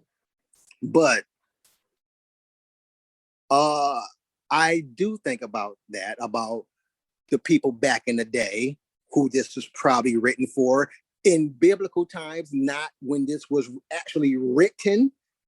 The book itself or the scriptures itself, not when they were actually written, because all this stuff would have to take place first before any of this can be written from whoever wrote it. So that being said, back in the times of Adam and Eve, prior up to present day, yes, I do think about those times. About they most likely use the words that we're using differently. But even then, the word die means the same thing as it does currently. Putting the word surely does not change that. In fact, the word surely ensures the fact that you're going to die. The thing I would add to this, Donnie, is that portion of the Bible was not written in English. And none of it could have been written in English. While it was English. translated in English, I don't know what that word meant in the original Hebrew. So since you just acknowledged that it's important how it was written back then, I'd like to go away and do some research on that. And I just don't know. And I'm not sure it's significant or not. But I'd be happy to go do some research if you wanted to continue to have the discussion. But like I stated, if you know any portions of the Bible, I would assume so, because you say you are a pastor or a priest. Which one is it you say? I'm a pastor, right? Pastor. You say you're a pastor. And if you know any else of the Bible, because it seems like you having issues with the beginning, which I say that people who don't believe, who believe less than I, kind of know what Genesis kind of says, but that's just making fun, kind of. Well, but the word die is used the same way throughout the whole entire Bible. So tell me how you know that. Anywhere it goes, you're dying in some way, shape, or form. It's you when you get baptized, you're dying. Birth by fire, you're dying. You die when you're baptized? That's what baptism is for. It's representing the death of Christ. Representing a death, yes. Yes, so you're dying. Anywhere it goes, it means death by whatever it is that you're taking it to. But would you agree with me that dying to self, symbolic dying to self in baptism is different than surely you will die? Oh my goodness, man. I mean, is it a different meaning? Okay, right? let's sure, man. Sure. Okay. Surely. Right. So that's my entire point, is that surely the word die doesn't mean the same thing throughout the entire Bible. Yes, it does. The English something word is dying. Well, the English word die can be translated from multiple words in Hebrew and Greek, right? And that's the only point I'm making. I'm not saying that the word, whether there's a difference in the word die is significant or not to the meaning of what we're talking about. But I am saying that it is fair to go back and see what the original word meant, because the Bible wasn't written in English. It was translated to English, and it was translated by different people, right? So, and some translators said, you know what, for clarity's sake, I'm going to make it this word, but it's not real close to the original Hebrew meaning of the word. So there are ways to misinterpret what the Bible means by simply reading it in English, which means we have to go back to the original Hebrew and Greek and Aramaic to figure it out, right? So again, and I'm not even going to try and tell you that I'm an expert in Hebrew and Greek. I'm just going to say I kind of know how to do a little bit of research around it and try to find out some answers. And then at the end, I will tell you, Donnie, that once I've said, Holy Spirit, help me understand this book and what this means, and once I've done some research into it, I will humbly say that I'm willing to admit that maybe I don't have all the answer to this, and that somebody else might, or maybe nobody else does. But the other thing you also have to understand about this is that these stories are like mythological stories, Donnie. Oh, they're God. Listen, this coming from a guy who believes in the Bible. Well, right, because the Bible. Remember, we spoke about this at the beginning of our conversation. The Bible has stories that are like mythological stories from the perspective that they're very low resolution. In the Old Testament, low resolution stories spoke about very general archetypical ideas and concepts, and told us what God felt we needed to know about the creation of the world.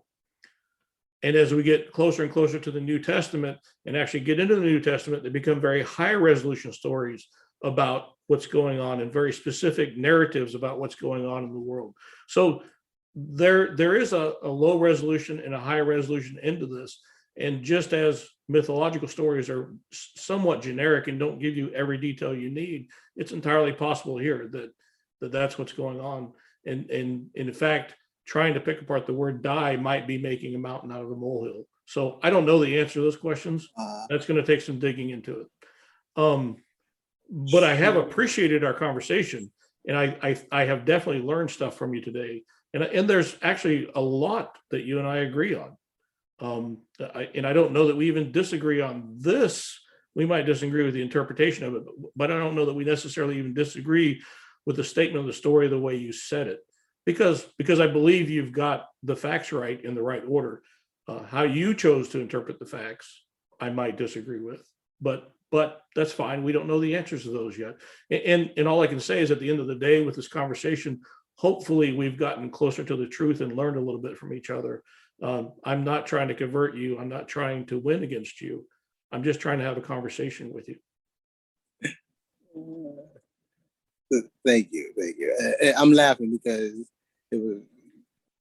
I find everything you say is somewhat comical because I never stated anything that you said either. In fact, I kind of started out by saying that it's a conversation, not an argument. But we got a little bit argumentative there for a little bit. Donnie. Anybody can deny that. Oh yeah. We got there. But it wasn't meant. It wasn't meant to be that way. But we got argumentative, and it didn't. But at the same time, yes, I will say that I did enjoy the conversation. And let's being real. Getting slightly argumentative in an argument is somewhat perceived because of people believe that you're mad or whatever. You know, people believe that they take the irateness or you being or basically they take you being irate or mad versus you being passionate, or one could say where passionate is just a cover-up word for you being irate. Anywhere it go. Yeah, when you get passionate about something that you're saying, it comes off to the I as you're being irate. No, I was not mad. I was not heated at any point. I don't think you were. I was just trying to get over the fact that I can't believe this man is actually stating what he's stating. That's all. Right. And I'll be fair and honest with you, Danny. I agree. I don't think we were ever mad at each other, but we were both pretty adamant about our particular points of view. But what I will say is that I would ask you to ask yourself why you so blindly believe what you believe, because you do blindly believe it. You don't have any. Well, one could say I'm blindly believing, but I don't think there's anything to say but that you're blindly believing what you believe. Well, I choose not to say that I'm blindly believing what I'm believing because, for one, I ask questions, and by you asking questions alone tells, or at least should say, that I'm not blindly following. Just because you failed in your, I guess, I don't want to say persuasiveness to get me to believe in that. Donnie, I'm not trying to get you to believe. No. I'm really not. I didn't think we would. No, not you per se. I'm just using speaking in general right now. Not you per se. You know, just because one failed at persuading one's opinion doesn't mean that person is blindly following, because again, I'm asking questions, and when I ask blind followers questions, they get irate to the max. But yet, and then when they get in the midst of their irateness, they state, well, you can ask God questions, you can ask this, you can ask that, but no, you can't really ask God questions. Well, you can, but you get punished with the answer. Everybody who asks a question to God or one of God's disciples, angels, or what they want to call them, they got punished for asking a question. So give an example of that. Moses got punished multiple times, and he is a chosen one from God himself. For asking a question? Yes, for asking a question. Why? Questioning, don't punish everybody, punish this. I'll take the birding and blah, blah, blah, and this and this and that. And the other guy who baptized, I can't think of names per se, the parents of the guy who baptized Jesus. Yep. I believe.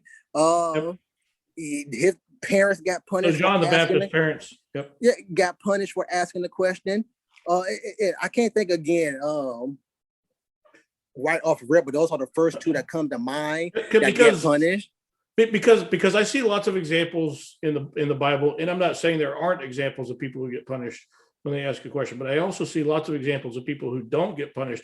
And I think specifically of Thomas, we think of him as doubting Thomas. He's actually a disciple of Jesus and was aware that Jesus was on the cross and was really struggling with, oh my gosh, this movement of Jesus is over because he's been crucified.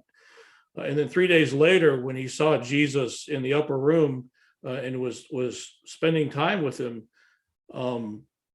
he knew of Thomas's doubts, and he said, "Come, put your hand here in my wounds where I was stabbed, right on the cross." And I don't see that at all as a punishment, but hey, look. And then he turned around and said, "You know what? Far better for these people who have faith." Because hold on, can you start over, please? Yeah. I'm sorry to cut you. Can you start about Thomas, because it doesn't sound like it. Yeah, can you start over, please? Okay, so Thomas was a disciple, and there were disciples who were closer to Jesus and some that were further from Jesus. That's kind of the way it all works with any group of people you have around you. But Thomas really struggled with the loss of Jesus, right? So we know the gospel story of Jesus. Jesus is God and was at creation, so he was part of the creative process.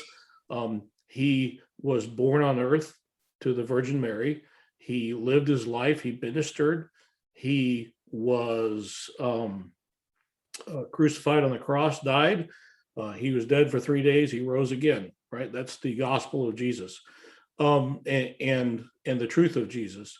And Thomas, even though he had followed Jesus for 2 or 3 years and as a disciple, was just really struggling with the fact that Jesus had died and was crucified. And he's like, oh my gosh, this is over. This thing I was believing in is false. And when Jesus came alive again, came and spoke to some of the disciples, he actually spoke to well over 500 people at that throughout the days after he was resurrected or came back to life. And he made the very special point of doubting Thomas, who had the doubts and had the questions, of saying, Thomas, come over here and put your hand in the wound where I was crucified, where they stuck the spear in my side and water ran out. Said, feel it. And Thomas is like, oh my gosh, you are back. You are here. This is you. You were the one who died, and now you're alive again. And so I see that as a very gentle response to doubts and questions that people have. I guess I see lots of examples in the Bible where people have doubts or doubt God or fight God or resist God, and he's very okay with that. I think. But I'm sorry. Go ahead. I'll finish. No, that's fine. I'm just saying I'm not saying there aren't situations where people, because what I remember about Moses' story is not that he doubted God or that he questioned God, but when God told him to get the water out of the side of that mountain because they had been walking around the desert for X number of time, I can't remember, and the people were complaining about not having water, they're going to die in the middle of the desert. He said, touch the rock with your staff. And Moses was kind of pissed off at the point that I remember, and he struck the stone with his staff instead of touching it with his staff. And because of that, God was ticked off, because he was ticked off. So I remember that about Moses. I don't remember Moses actually getting punished for doubting God. God did wonder sometimes, and God ended up sending his brother Aaron with him to go talk to the Pharaoh, because Moses was doubting his abilities and didn't want to go do it. Moses had a speaking impediment. Well, right, but that's why he did that. That's all well and good. Yeah, I don't doubt that at all.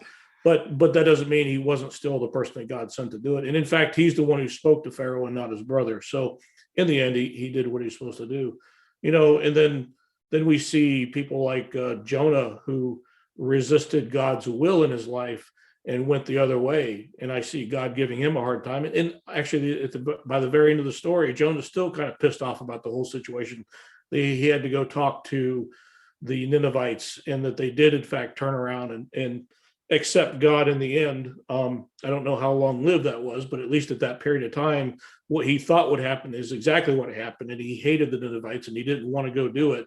And even at the very end of Jonah, he's still kind of pissed off about it. And the point of that story is that God chooses who he's going to use, and God chooses how much grace he's going to give somebody before he decides that he's had enough, right? So I'm not doubting that there are stories in the Bible where people are punished for asking questions of God, but it's been my personal experience that if I ask God to make something clear to me that this is what you want me to do, he's made it clear to me, and it's because I want to do what he wants me to do, not what I might have mistaken that he believed. Clear. You told me earlier he didn't make it clear. He just kept showing you what you believe was a sign. Well, there's other stories, right? And he did. There are times when he definitely has and does make it clear. And I'm happy to share the story with you. Hold on. Going back to Thomas wasn't really asking the question directly. He just was doubting, which again, I feel is just a plot in a story to add some drama, because what's the point of doubting when you believe this whole entire time? And according to Jesus, you knew that he was going to die. You knew that his mission was to die. I don't think the disciples were thinking that way about it. But that adds more to the drama of the story, because why wouldn't you, when the person you believe in following wholeheartedly gave up your families for, why would you not believe that? Because they had no concept of what when Jesus, at the time Jesus said that you'll strike down the temple and it'll be raised again in 3 days, that he meant his own body. They thought he meant the temple in Jerusalem. They had no idea that there was going to be a death and a resurrection. They thought this movement was going to continue with Jesus leading it here on earth, not as a movement without Jesus here leading it. But okay, so basically you're choosing to follow this strange guy just because anything he said. Gave up your families just because anything he said. Because again, if I'm going to follow you and you bestowed me with superpowers, like performing exorcisms, that's some type of power, right? Or at least you have to be. I don't deny that. Yeah. Okay, that right there, I feel that again, it's just drama added to a story. Because are you saying that because it's a great story that we can't believe it? It's not even a great story. But I'm not. I think it's a fantastic story. If it was a comic book, I'd read it. Oh yeah. Revelations is an awesome sci-fi movie. Well, right, but that's not what I'm saying. That's not what I'm saying, because if we choosing to believe in this, like you said, you break up comic books. If you don't believe in comic books but believe in the Bible, that also kind of feels strange, because they got powers too. But you believe in this one, but you don't believe in that one. You're not making any sense there. Your logic's not following. Because I happen to know, I get what you're saying. Hey, the Bibles are written, the stories were written, but there is no 500 people or no 1,000 people or no 5,000 people who saw the miracles that happen in the comic book. My goodness. But there definitely are thousands and thousands of people that you don't know that. You have zero idea about that, man.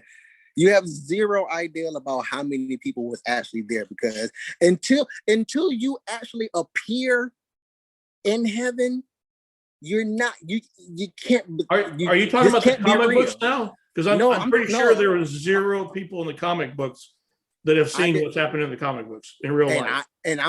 I believe that I'm pretty sure that it is zero people that's living that ever seen God or Jesus. Okay, so let me ask you a question. Okay, first of all, when I tell you that there is 23,000 pieces of evidence extra biblical outside the Bible, of things within the Bible that are true, historically, if you took the Bible completely out of the picture and went and historically researched what happened during that time frame, there's zero doubt that a person named Jesus existed, that he died on the cross, was crucified, was dead for 3 days, and then was visible to over 5,000 people or 500 people. There is zero historical doubt about that. Zero evidence, period. There's no zero doubt, because there's enough evidence to prove all of that. There's enough evidence outside the Bible to prove all of that. Those people still exist? They will surely die too, my friend. No, they're dead. No, that's okay. Right. So where's the evidence that anybody in the Bible let me ask you a question. Let me ask you a question. And you might not agree with this, but let me ask you a question. Are you aware of a story where in Las Vegas, Nevada, there's a concert about 3 years ago, and in that concert, somebody busted out a window of a hotel room and started shooting at a crowd of about 1,000 people or more who were attending a concert? That sounds vaguely familiar. Okay. Well, I'm going to tell you what, I wasn't there, but I had a brother-in-law who was there. And when he tells me the story, I believe it, whether I witnessed it or not. Right. And that's the same exact thing. That's the same exact thing that happened back then. If these statements, when they were made and when they were written in the Bible, were not true, believe me, there would have been an uprising of people who said that's nonsense, that didn't happen. Because the Bible, as we know it, the New Testament, was written during a time when people were still alive from who had witnessed the events. So they would say there would have been a disagreement. There would be a record of, this is nonsense. No, because again, you can see what you just stated can be seen all over the world as it happens. What you just stated, the book, the Bible, you can't see, or is there pictures, or is there any video? If you believe the video that you're watching, Donnie, I have got some land to sell you in somewhere ridiculous, right? Don't believe the video you see. The video is nonsense. The video is there to purposely deceive you on the news. I don't believe the video on the news, but I do believe the testimony of my brother-in-law who was there. Yeah, well, one would assume you will believe him because he's family, right? You know, well, at the time, and that's all I'm saying is, at the time that the New Testament was written and these stories were being passed throughout that region, there were plenty of people still alive who witnessed it, who could have denied that it happened. Okay, look, that's back then. There's no way you can prove that even then even took place. No way possible. That's what I'm saying. That's right there is you believing in he say, she say. The first 6 to 7, maybe 8 books of the New Testament is written the same way, just tweaked out differently. Because if enough people say the same thing similar, then it has to be true, right? It's the first 4 books, and it's the gospel. It's more than 4. It's more than the first 4. They all say the same thing. Matthew, Mark, Luke, and John, of which Matthew, Mark, and Luke are the Synoptic Gospels, and they are in fact very similar. They do have different stories in them. There are some of the same stories in John, but it seems to be written a little bit differently than the rest of them. And Luke also wrote the book of Acts. So Acts is more of a continuation of the gospel, but there isn't anything else like Acts in the first. Okay, I think it's the first 4. It may be 5, but I'm just looking at it now. My guess is you're talking about the first 4, the gospels, Matthew, Mark, Luke. Yeah, the point you're trying to make about that is? The point is what you just stated. You believe in he say, she say. Because like I just stated, if enough people say the same thing, it has to be true, right? According to society. That's how society believes stuff. He say, she say. I'm telling you, outside the Bible, if you took the Bible and those 4 gospels completely out of the situation, as in, I'm not using those for proof of what happened. Same thing. There is historical evidence to prove that Jesus existed, Jesus was crucified on the cross, and Jesus came out of that tomb. There is proof of you haven't said any proof yet. You just said some stories.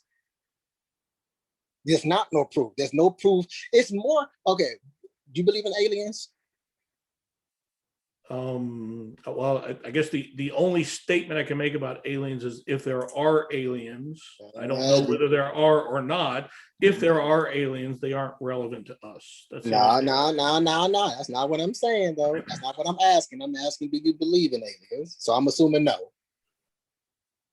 Well, I don't know how I could. I mean, I only know my existence here on Earth, and I know the size of the universe. So how could I say that aliens don't exist when all I can see is this? So basically, no, you don't believe in aliens. No, you can't put that in my mouth. Because my statement and my belief on aliens. I mean, if you want to use a different example, that's more okay. You don't. My statement on aliens doesn't matter. But the thing about it is, the point I'm getting at is, whether you believe in aliens or not, it's more evidence that aliens exist. My bad, let me rephrase. It's more evidence that aliens may exist in the real world and in the Bible versus zero evidence that God and or ever existed. Period. No evidence of God and or Jesus, but it's tons of evidence. And I can tell you that you're absolutely not correct, because I happen to know that that the Pliny the Junior, and Pliny the Junior was a senator in Rome back in that time, wrote specifically about Jesus as a person who lived during that time. Okay. And that's not the only evidence. Again, if you want me to go do some study on this and bring back some facts for you, I will. But you saying there are no facts out there is not the same as saying there are no facts out there, because there are plenty of historical facts outside the Bible that prove these stories happen. You still haven't stated not one yet. I did. I just told you the thing from Pliny the Junior. I did. You told me a story. You told me another story, and you about to go behind you and grab another story. No, the book. What do you? I guess I don't understand.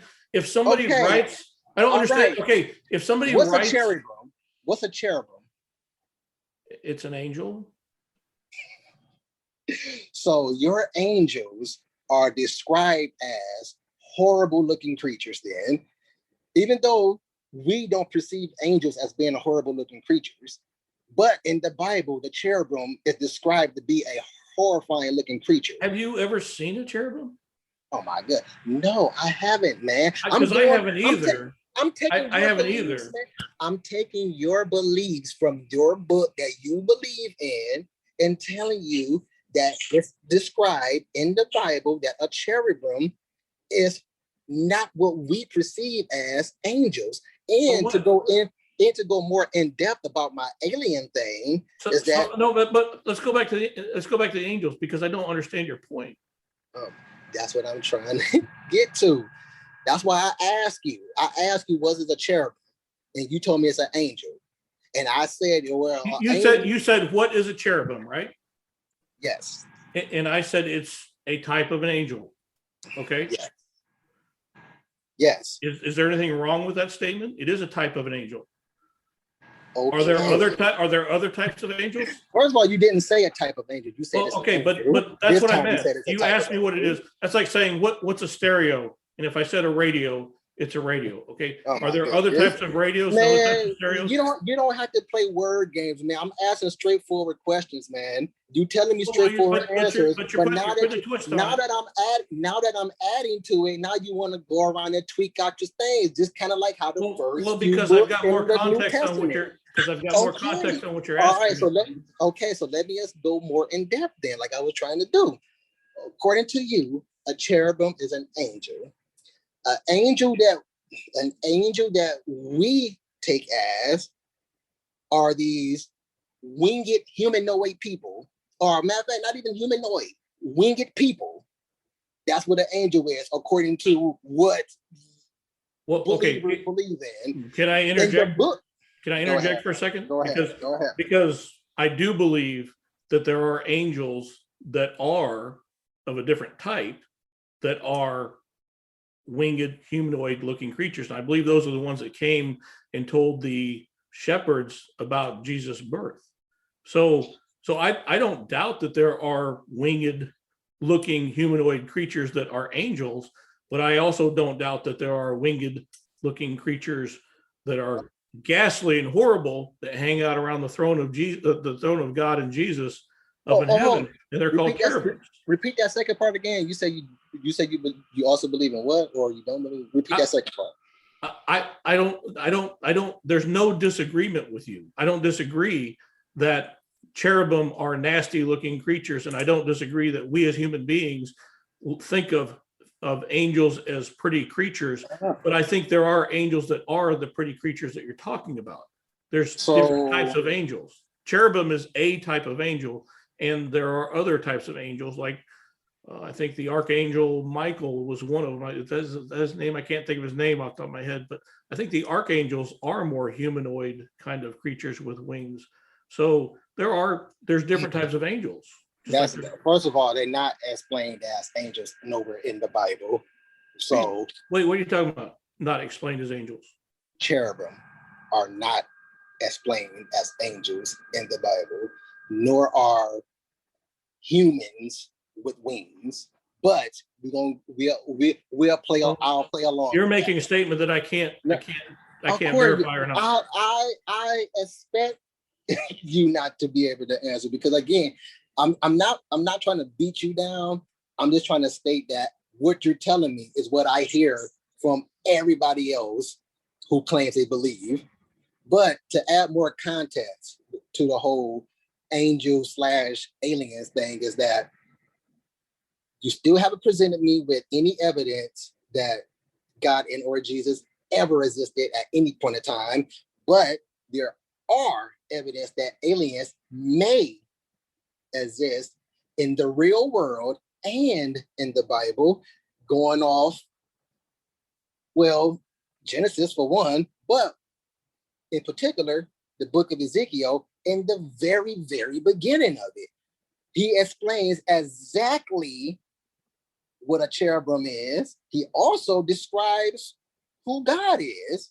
And according to this, he's an angel. I mean, he's an alien, as well as those other creatures that came from the heavens, which means sky, which is a glorified name for sky.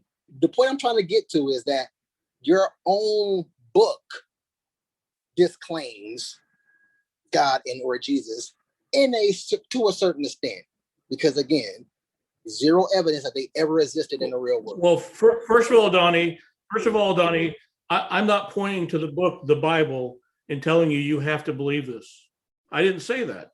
I said there's lots of evidence outside the Bible. And remember, in part of our discussion, I actually said in the New Testament church, when it first started, at the time right after Jesus was died, there was no New Testament. And in fact, a lot of people believed without a Bible. And I would not use the Bible as my argument to try and make to you that Jesus or God exist. It's not necessary to have a Bible to prove that.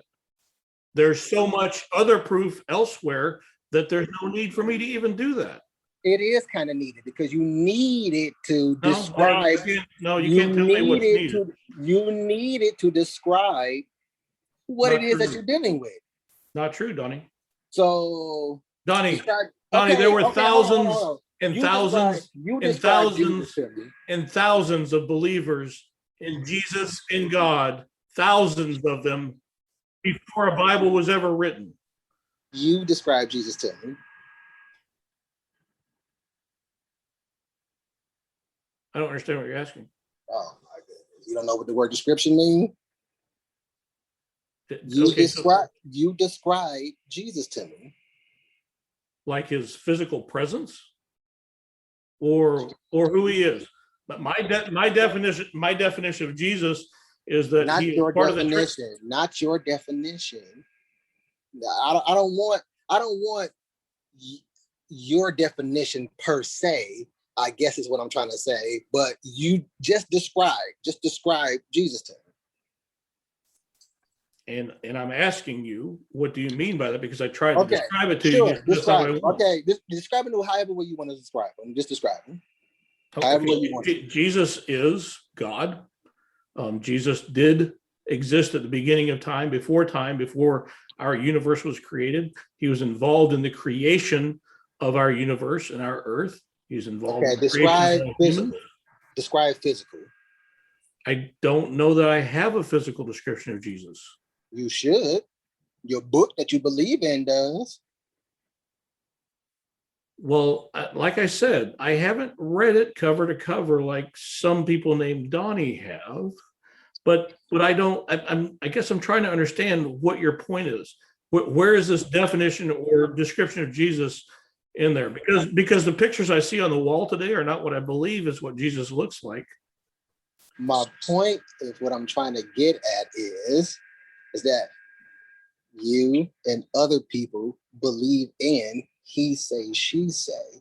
You still, I don't know why you're trying to beat it. I don't know why you're trying to beat it around the bush. But Donnie, okay, let me explain to you evidence, okay? And let me say this.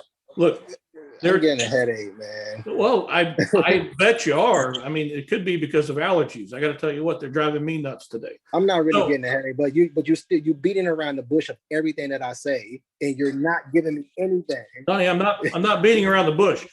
I understand what proof is. And when you say, Keith, you haven't handed me any proof. Well, number one, I've given you the one of the pieces I could give you off the top of my head about proof, but I don't have that paper from Pliny the Junior myself. I can only rely on written texts of what that was. Exactly. That's exactly my point, man. Okay, but listen, okay, now that, as long as I've made your point, now let me make my point.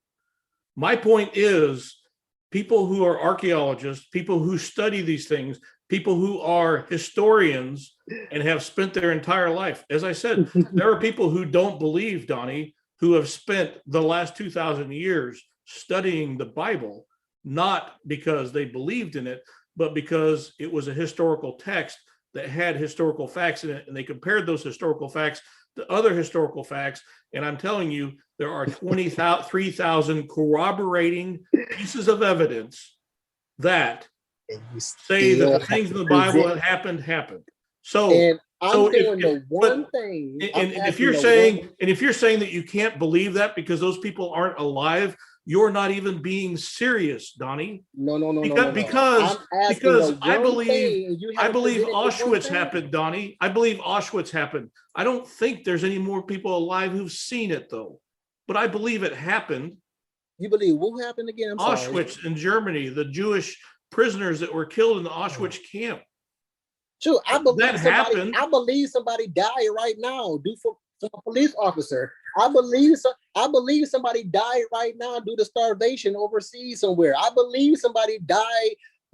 I believe all of that stuff. Yeah. Do you believe World War I happened and had the outcome that it had?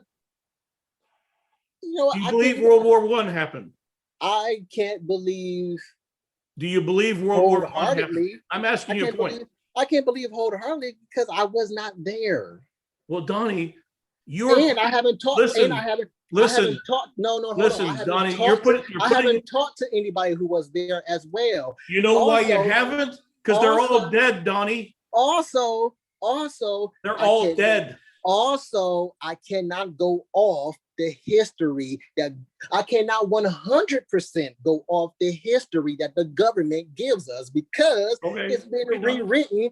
The government rewrites history on a constant basis. So, to answer your question again, I am not a blind follower. I ask questions. Donnie, let me tell you what, Donnie. I'm not a blind follower either. And I ask a lot more questions than you do. And I've put a lot harder challenges to my faith than what you're bringing to me today. You still haven't presented that one piece of evidence. That's all Donnie, I've been asking for. Donnie, I'm not even trying. Keep telling me a story. You're telling me more stories after another story after another story. I asked for evidence. You can even direct me to a website. You can even direct. So are you, Donnie? You can. You're telling me stories. You haven't presented me with the people that you're talking about. You haven't presented me my story. my story. Look, my story. Here's your story, Donnie. You don't believe. I believe you don't believe, Donnie. I believe you don't believe. My story and my beliefs comes from your book that you believe in. Your religion comes from mine. So I am taking my own beliefs from your own things. But Donnie, your own you don't even believe the book. And I'm using them against you. Because again, no, you're not using them against me. You can't even direct me. You can't even direct me to a website.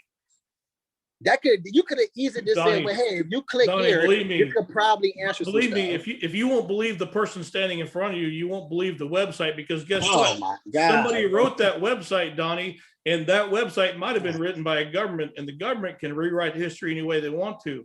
You don't have the same standard for truth that many people who do research into history do. Oh my God. You still again trying your hardest to deflect. Danny, I'm not trying to deflect. I'm telling you that if you and I pulled up a definition of what historical proof is, my goodness, we would see that the documentation from Pliny is in fact a historical proof. Can you send me some pictures or an article of the Holy Grail? Can you send me some pictures or those are fantasy? Those are fantasy. Show where in the Bible do we talk about the Holy Grail? Of an article where there's an ark somewhere. Can you send me a picture of these freaking skeletons of Noah, Moses, and these generations of at least one person? Donnie, listen. You're being. No, I'm not. You're being malicious. I'm using your religion against you with everything that you say. No, you're not, because you're not even talking. I don't care about the Holy Grail. I don't even care about it. I don't care about it either, but it's some type of evidence, though. I said some type of evidence. You can't even do that other than tell me another story. That's all you telling me is another story. Donnie, I tell you a story, then I turn around to my bookcase to find the book and show you the book. You haven't even done that, but turn around. But when I was doing that, Donnie, you were mocking me for it. Yes, you were mocking me for it, Donnie. What did I say then? I said that I said you turned around and grabbing more stories. That's what I said. You didn't show me the story. The books that you even showed me couldn't even have a picture in it. Didn't even have a picture in it. Yes. Donnie. Yes. Donnie, please. You're not showing me any type of evidence other than more literature. Donnie, you're sounding. That's all the evidence you're sounding really ridiculous right now, Donnie. I just want you to know. You're sounding. If you sound just as or more, because again, you're using everything that I asked and all my theories and all my statements, and you're trying to say you're refusing what most logical people would accept as evidence of what happened. And if you refuse that, that's fine. Because Donnie, you don't want to believe, and that's fine. I'm not trying to convince you to believe. I'm trying to answer your questions in good faith, and you're not being in good faith yourself. Look, everything that you're showing. I'm trying to answer your questions in good faith, and you're not responding in good faith yourself. Everything that you're showing. You're trying to corner me, and you're trying to make me look foolish, and I don't appreciate it. Everything that you're showing I don't appreciate it. Everything that you're showing me is just another. I haven't shown you anything, Donnie. Donnie, I haven't yet shown you anything. You just told me that you showing me literature and you showing me stuff from your books. I have not shown you anything, Donnie. I've described to you something. I was going to show you something, and you mocked me when I went around to show everything that you're describing to me, everything that you're telling me, I could just add it to my record of literature to go on with the evidence that I've already come across. The people who study the Bible and the people who study the literature for a living, Donnie, they accept it. Even if they don't believe, they accept it as historically true. And you're saying you can't accept that. You have to see it for yourself with your own eyes. You can't go back in a time machine, Donnie. You can't go back. You know what, man? You can't beat Thomas. You know what, man? I think this will conclude because we're getting anywhere with conversation. Well, we're getting nowhere with you're being conversation. ridiculous with your standards for evidence. The standards of evidence that I'm talking to you about, the standards of evidence that are accepted in this world by people who don't believe the Bible. And your standards of evidence is exactly everything I've been saying. Not my standards of evidence. I live by the standards of evidence that the world requires. Then why are you using it to your defense then if it's not your evidence? So if you're because I understand the rules of the evidence, you're using it as your evidence. Then you don't even understand what you're saying right now. If you're using it to help you describe what it is that you're trying to make a point of, then you're using it as evidence, whether you believe it or not. Donnie, I can't use a time machine and bring somebody who witnessed it back up here for you. Oh my goodness, man! You're never. That's why I said I conclude this. That's why I said you're never going to get that evidence, Donnie. That's why I said you conclude this. That's why I said if you don't believe, Donnie. It's fine. Man, peace out. I'm glad we had a chance to talk today, Donnie. It was a nice conversation. Once this pastor go back and do what pastor's supposed to know, is to know the book.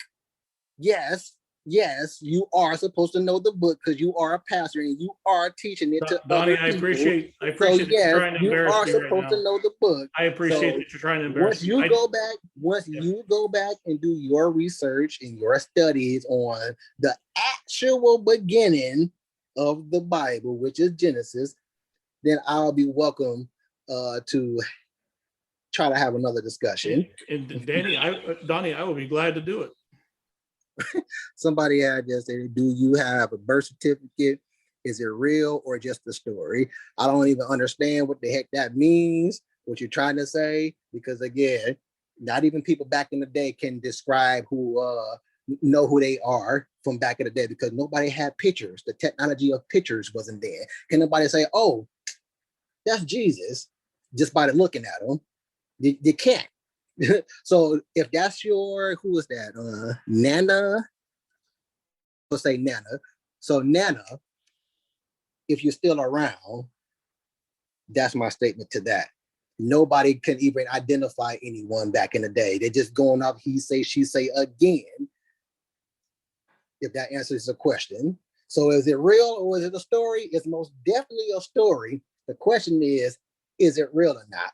That's something that I, nor you, or Mr. Keith here, or anyone else who believes in will ever 100% know until the time you are standing in front of the so-called pearly gates. That being said, I guess peace out.